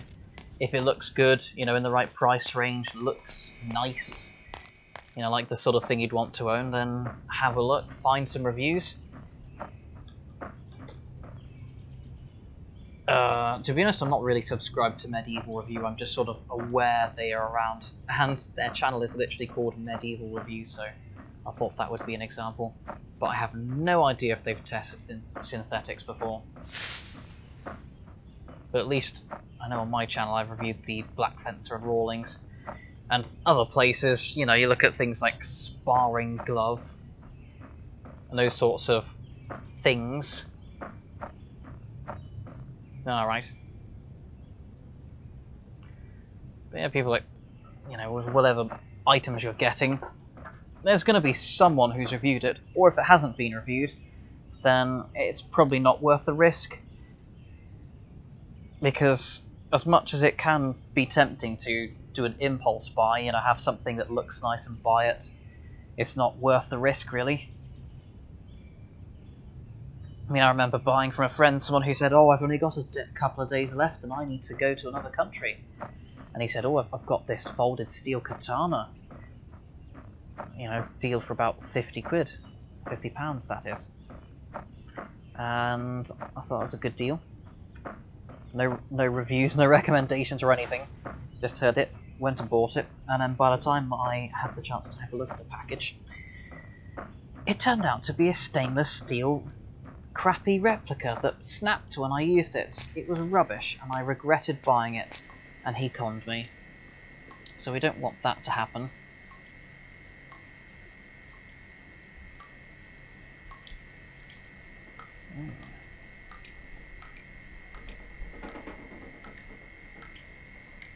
I always recommend playing it safe with these sorts of things.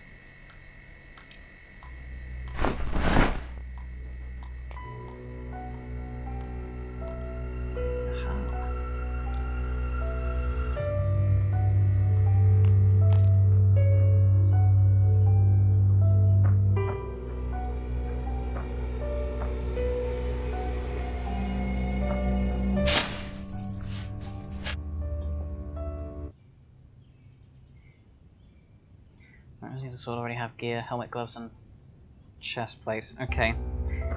When it comes to things like the gloves, check that they have padding, because if they've got things like steel mail or plate on them, they will be good enough to, you know, stop something like getting stabbed or getting sliced open with a sharp blade. But in terms of sparring, if they're not padded, you can still end up with broken fingers. So really do check, you know. Would you be comfortable someone hitting you full force with, you know, something like one of those sparring weapons? Always check before having those done. And in terms of helmets, they must have face protection. Okay, just check there's enough padding. I did a review. Let's just grab it up for a moment. Red gloves. Just wanting to get a good, you know, steel two-hand. Should be a close-up I give it in a minute. Here, this. And your opponent. No, you're not going to go. Hit me! Can't really see it. Probably best on the left hand, but on the sparring gloves that I've got, one of the important things is firstly all the fingers are padded, the plates overlap, so there are no gaps there. But let's see if we've got a close up on there. You know, the weight is not bad. Nope, I don't keep still for 2 seconds. Oh, here we are. You've got plates and bits here, so in between the finger and thumb, those are often exposed in a lot of types of gloves. Thumb plate's quite big, notice. Got the knuckles, palm of the hand, so all of everything basically, except the palm of the hand, is protected. Even the sides, so this bit above the index finger is protected, and you can't see it, you can just barely see it here. The inside, the bit under the little finger is protected. So, yeah, with something like a helmet, that's going to be a big problem as well, because although indeed a lot of strikes will be just happening on, you know, they'll be happening around the top of the head, side of the head, maybe back of the head, but if you get struck in the face with a normal helmet, like a Roman helmet, you are going to have an eye taken out or a broken nose or something that can lead to a very serious injury. So I would definitely recommend getting some kind of proper fencing mask, because those parts of your face are extremely fragile and vulnerable. It's not really worth risking. Plus, again, I mean, with the right sorts of fencing masks, they're really cheap. It's not like they'll be, you know, I'm saying, oh, you must buy this equipment, but ha ha ha, when you buy the equipment, it's going to be, you know, something to break the bank. there'll be decent equipment at decent prices without having to worry about it.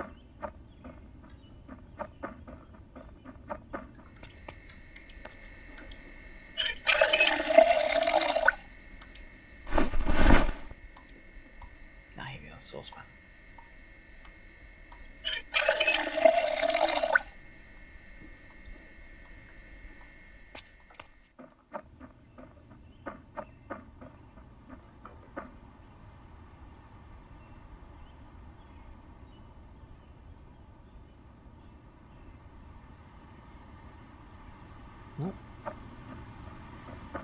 Yeah, once you've got that stuff, you know, you can obviously you need to have you and friend practice it, or you know, have the equipment, someone else, and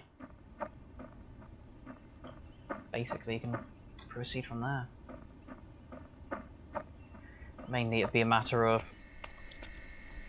trying to experiment. Probably start fairly light. Don't try to necessarily just get straight into sparring. Just maybe try a bit of what's called, we tend to call free play, which is just literally having, you know, you say, I'm going to try this, maybe a particular type of cut or a stab, and then you say, okay, I'm going to try this, now see if you can do something in response, and then all of that happens. And then you can gradually build your confidence up until you're comfortable with each other and you can actually make sure to practice safely. And proceed from there.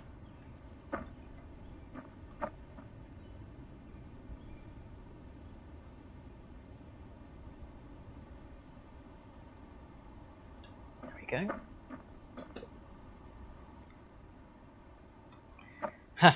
Yeah, but I mean, if we're talking about someone who can't even access a HEMA club, I don't think we'll need to worry about tournaments at the moment. But yes, indeed. It will be important later on.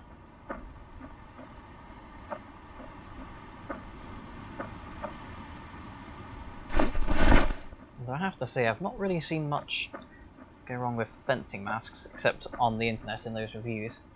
But at our club, I haven't seen much happen. I even had this really cheap one I got from eBay. It didn't even have back straps, so it kept falling off. That was a danger, but we had some elastic strapping taken out from some old trousers, you know, old elastic trousers, and sewn them on to keep it secured to the head, and that worked okay. Obviously it was very cheap and improvised.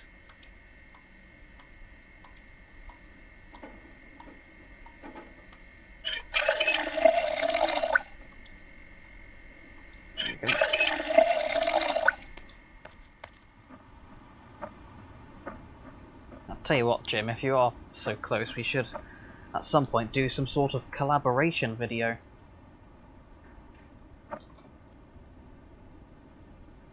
And then, you know,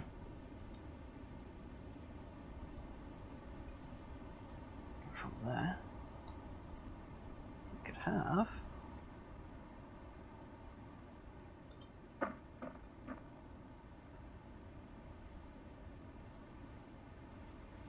huh? Okay.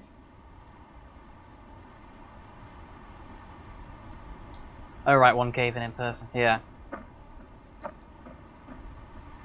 Well, there we go.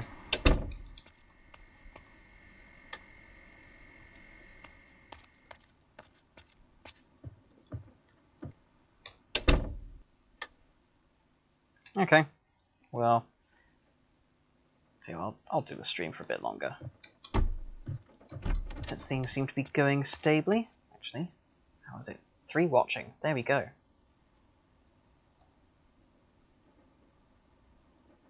Whoops. Wrong one.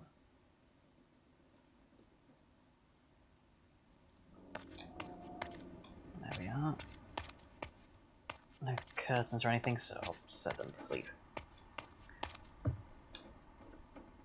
But yeah, so I mean, you have to bear in mind a lot of what we do in our historical European martial arts started with people reading the manuscripts and then just trying stuff out in various ways.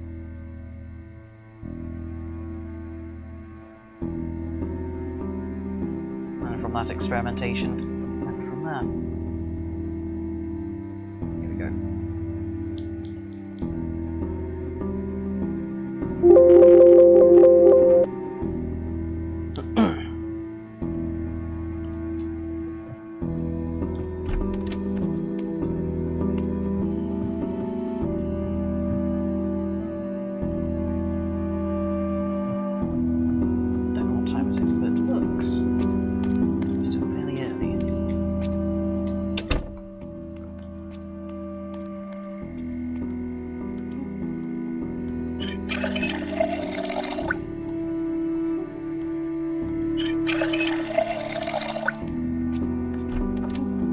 Worth mentioning a few safety rules in terms of doing sparring with people. It's quite simple for the most part. It's the main thing to do is agree in advance what you're going to do to each other. So mostly people say you can hit anywhere in a body, but maybe someone might not be comfortable with that. Beyond that, I recommend always having some sort of just call a halt. So if someone says, "Well, stop," then you can't use it as a way to feint or pretend. It must be a genuine, stop because you need to adjust equipment, or because you're injured, or because you've had enough, whatever.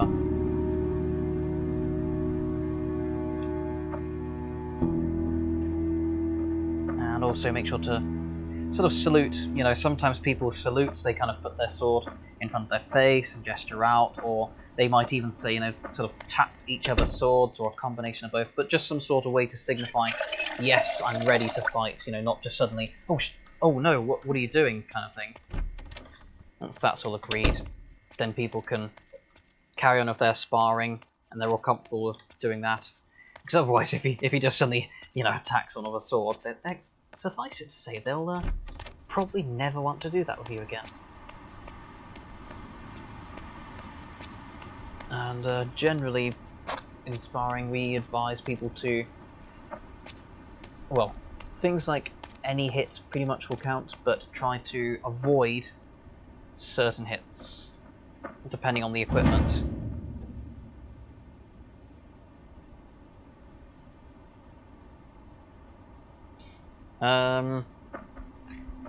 As a beginner, I mean, in the most general sense, this sword and shield, or a single sword, or a two-handed sword, neither is better, so to speak, than the other. However, if you're going to be learning from my videos, people like Jim Giant's videos, lots of other videos to HEMA, you'll find a lot more resources and a lot more information about two-handed swords. So bear that in mind. Things like sword and shield, you can practice, freely, but you won't find as much information to help you out from people like us, because there aren't as many manuscripts on it. So to have, training and have information to go with it, so you can try to learn more, the best bet, I would say, is a two-handed sword. And also it means, with something like sword and shield, I mean, you need to make sure the shields are safe. You're going to need to make sure they've not got sharp edges, the fittings aren't going to come free, haven't got screws and things ripping your hands apart. It's like on that shield you made, the improvised scutum. I mean, for example, one of the things I'd be extremely worried about is the way it's set up. There is an extremely high chance that someone would strike your elbow, and that will hurt a lot. Because of the way the elbow is exposed. I mean, I won't go poo-pooing it for the design. You've made a good attempt with carpentry, better than I'd probably do. But in terms of safety, there is that clear risk that you can end up, causing some bruising or some sort of serious injury around your elbow. So hence having the right kind of shield is going to be important. An arming sword or other single-handed sword on its own,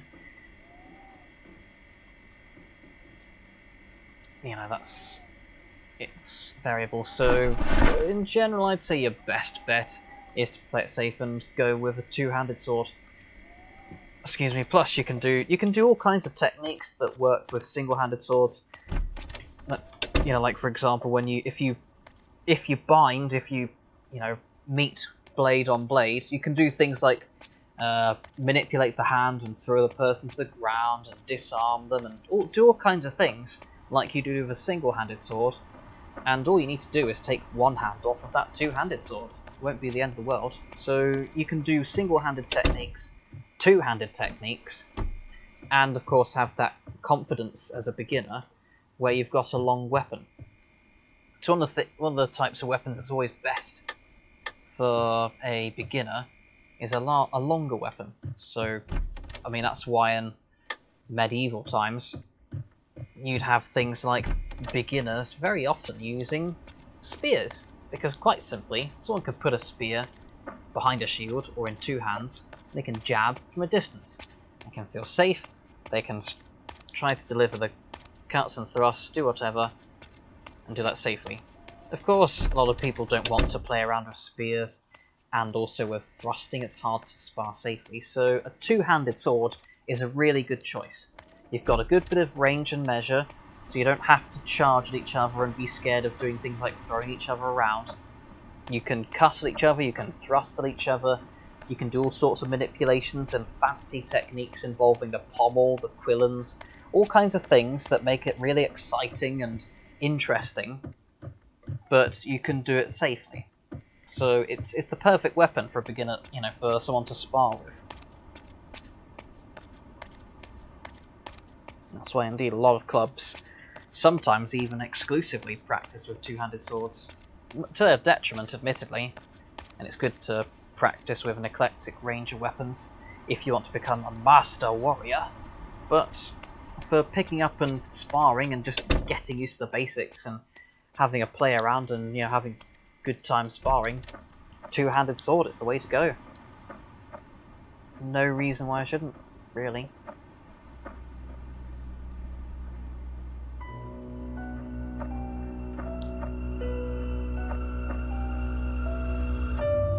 And from there, one of the things to do, one thing to bear in mind is if you do start sparring, it can be, again, if you are going to start jumping into sparring, try to at least do something within techniques, you know, you've learned from me, or from a YouTuber, or you've seen in some kind of historical medieval manuscript, or even from some book on the subject.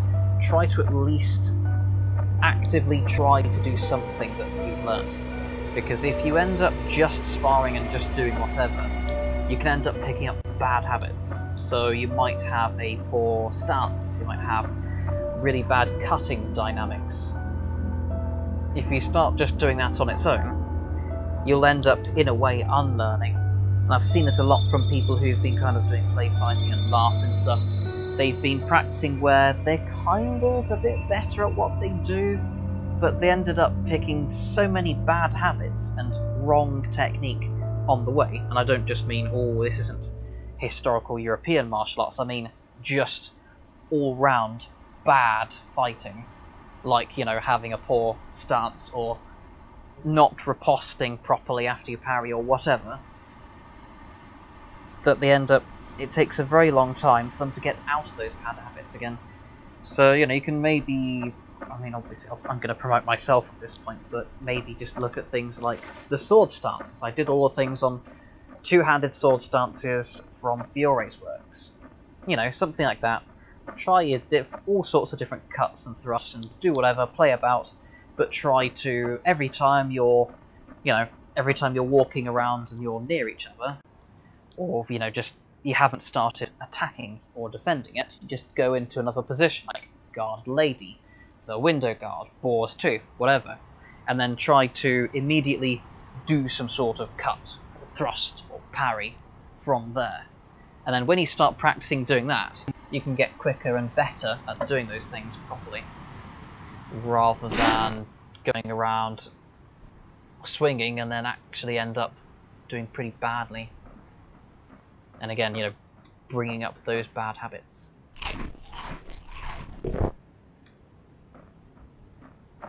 Now, I've not tried these berries before, and it's randomized. So in game, I will just try the one. Character's got a very strong constitution, so they might feel a bit iffy. If they do, I know those are poisonous berries.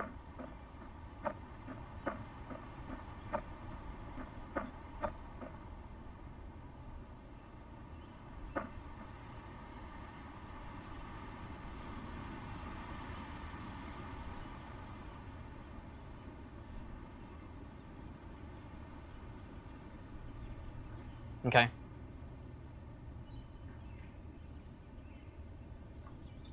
Be here foraging in the meantime. Have I got twine? I think I saw some in the house.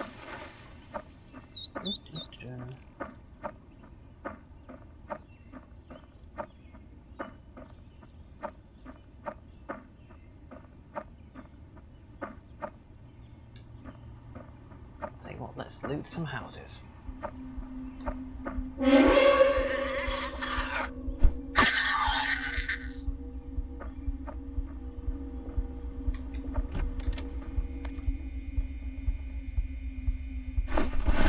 Good.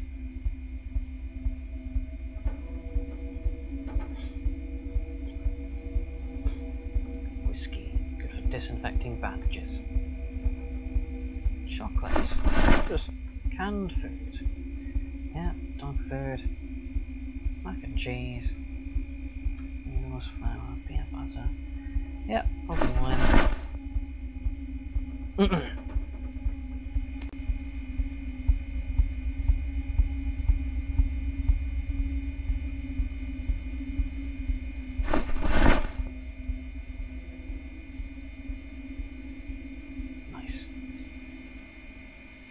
Yes, these will do nicely.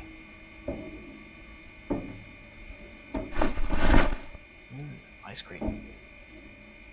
Crisps. Seeds. Oh, a trowel. Could do with that.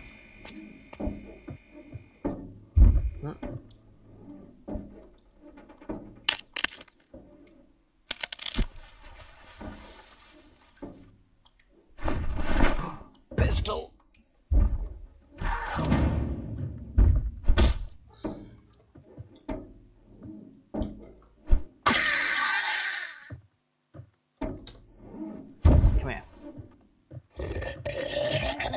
Butter knife. Nope. Great stuff. Oh, disinfectant.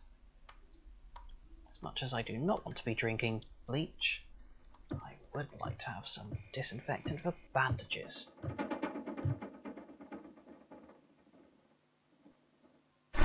Nails. Rip some sheets.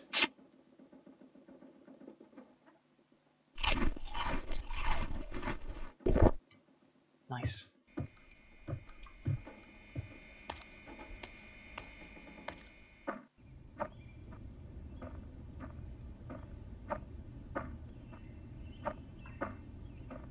There we go.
So the ice cream.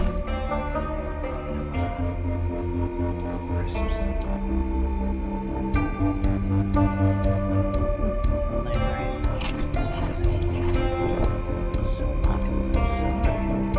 Looks like they're good.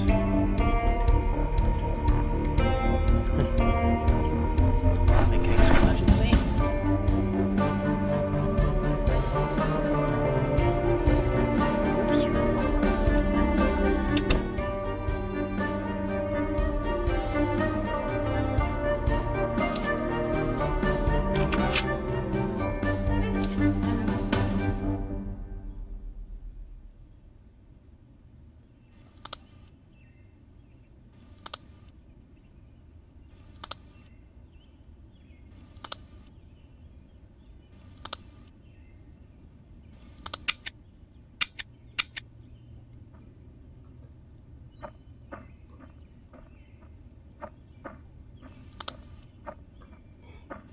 Now let's see how these are doing.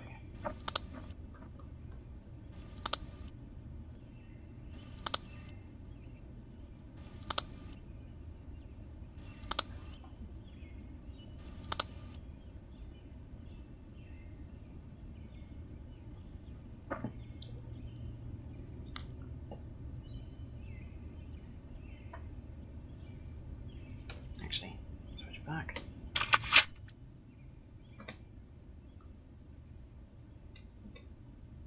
Remember there was a way to do this.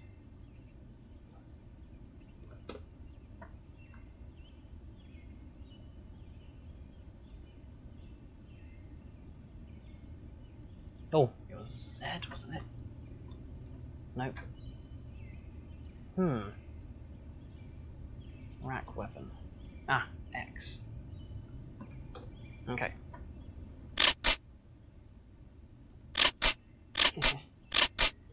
Brilliant.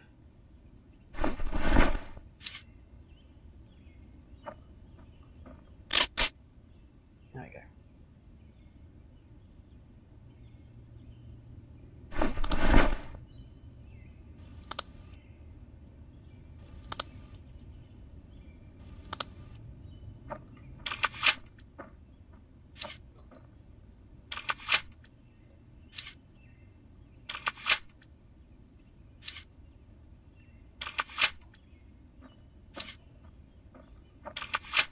Origing's not doing too bad.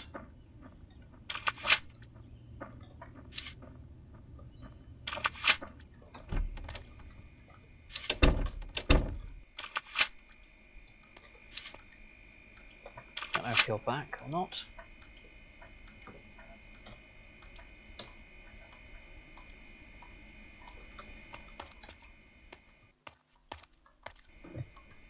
There's a bathroom. No boxes or containers. Okay. But this will be the medical room then. Ooh, baseball bat.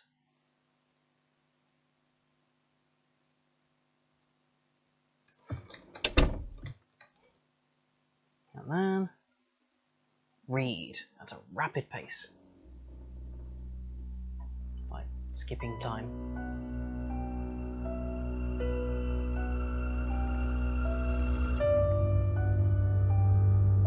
Already? Wow.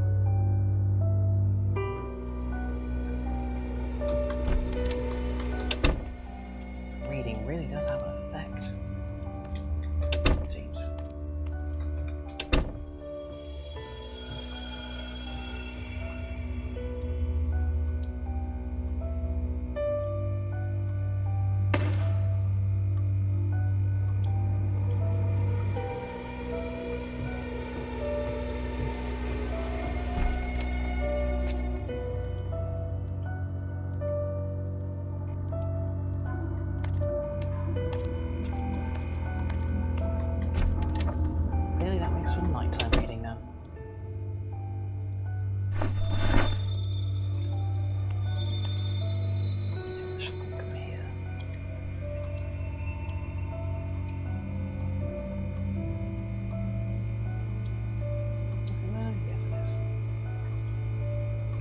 Dry food.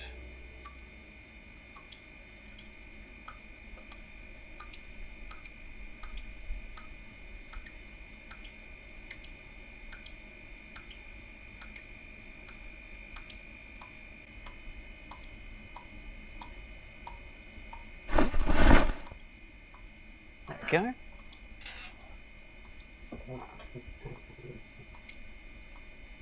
Note of space saved already.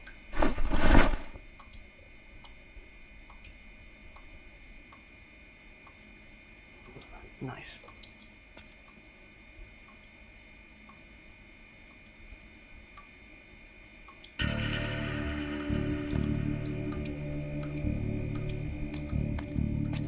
Ah, no wonder he's so encumbered. Big heavy plank in there. There we go, pop that away. Put the hammer in there too. Then this can get a sheet to become a curtain. Lovely. Ah, board. Okay then. Around that stuff, nope. Too much equipment.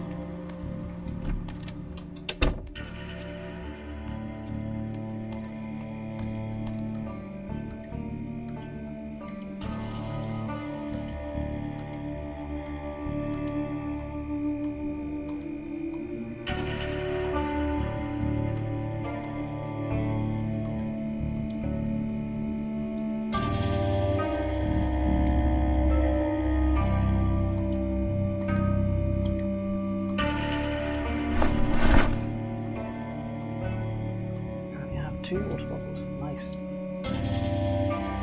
Good. Right.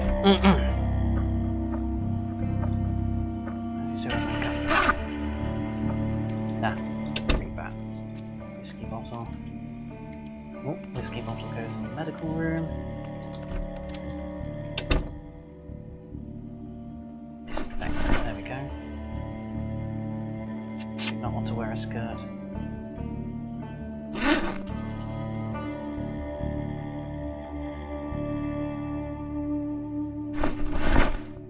Go. Tons of ripped sheets.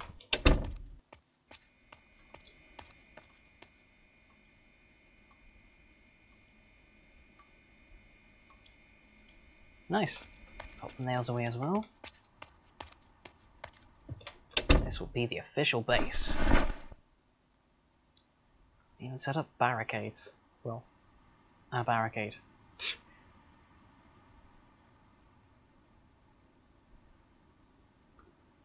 Now, are these even redder berries good? Excuse me, are they poisonous? Let's give a taste test. Try no more.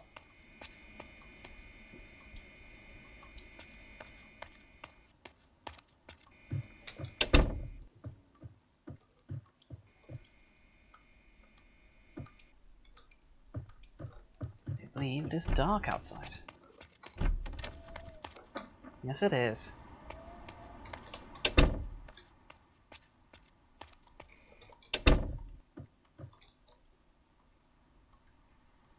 Got weapons in here.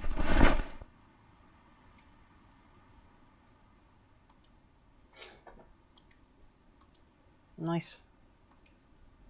It was in a worse condition. Okay, grab this one. Into the bag. Let's stay here.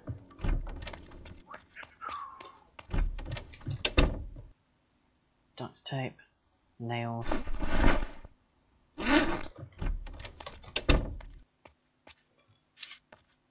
Unload, let's put a bullet in there. Nice.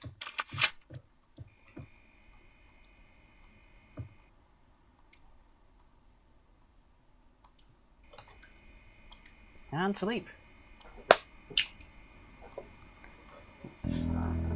That's at least one day survived.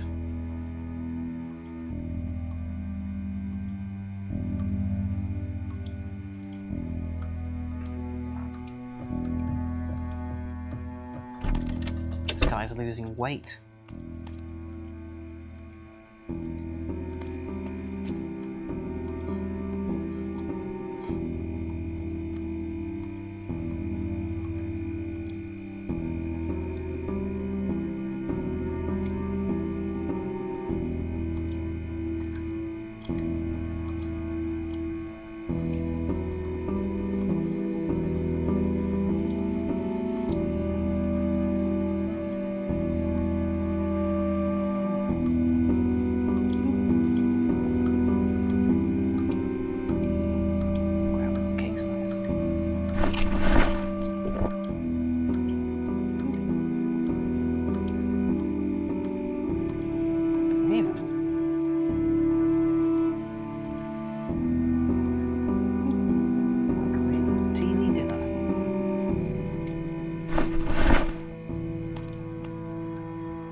cooked.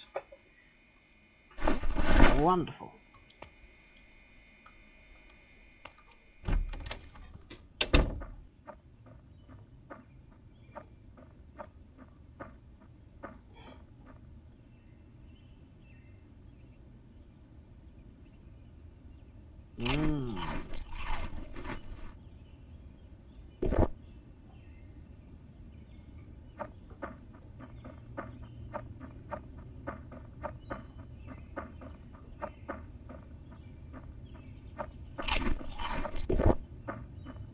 Nice.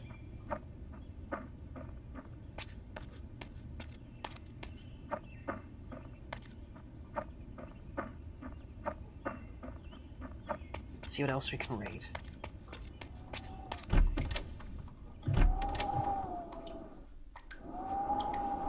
It's useful. Take that as well. Great.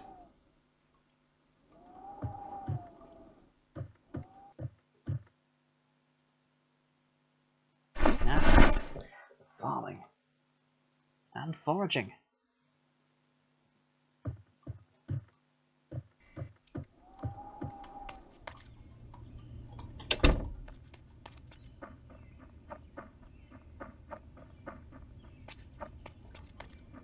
Now add some sheets to the windows.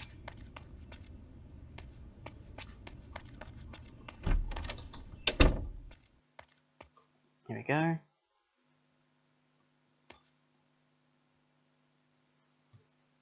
Welcome back, Jim. Another intrepid adventure.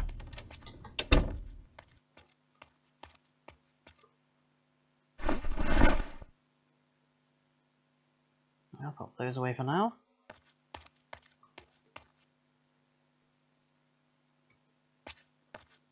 I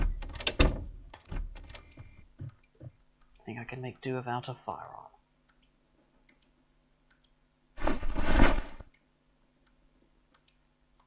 There we go.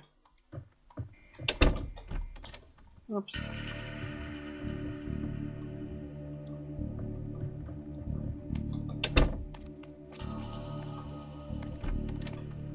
Right. Grab some more loot.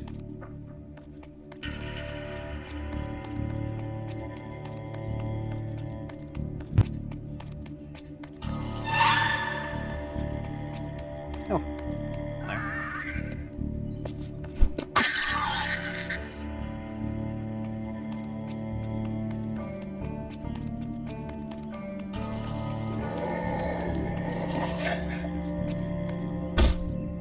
Maybe I'll survive for a couple of days.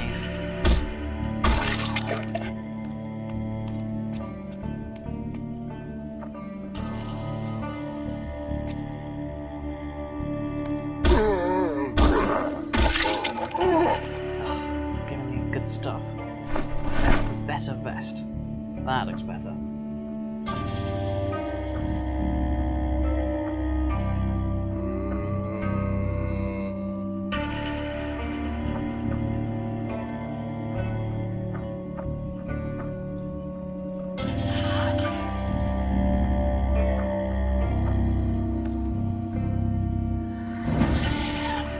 Gotcha.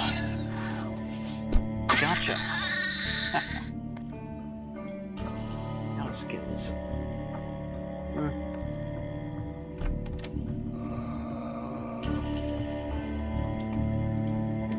What's in here? Not much. So I'm not keen on rubber ducks. Not a collector personally.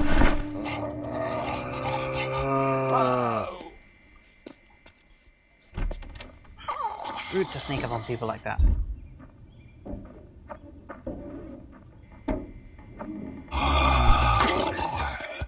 Oops. Must have been a heart attack.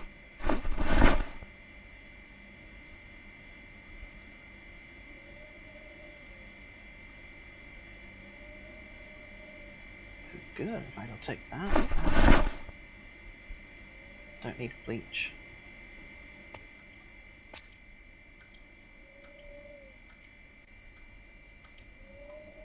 Just,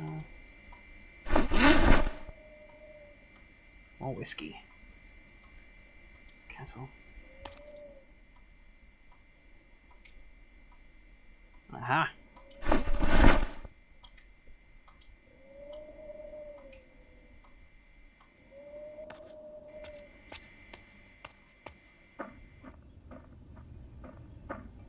Which way did I come from again? Let's have a look back on the road. Trace my steps. Yeah, around here. Hello. Gotcha. And we go up this way.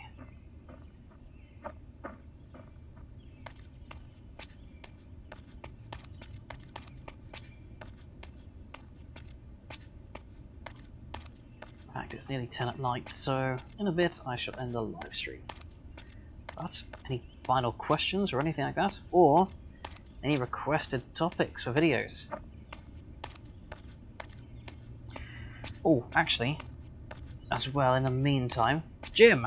So, what did you think about the idea of perhaps doing, if we are living so close to each other, what about perhaps some kind of collaboration video someday? You know, those bring in the bucks and all that? And also would be useful to help educate the masses.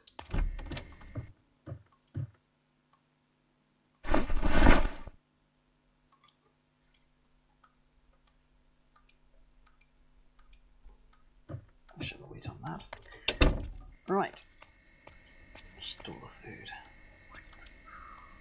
This is dry goods, alright.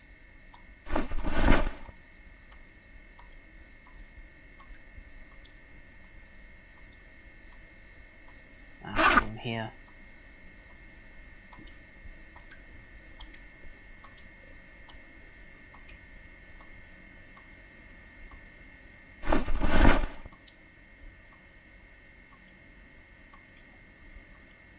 So, Jim, what do you think?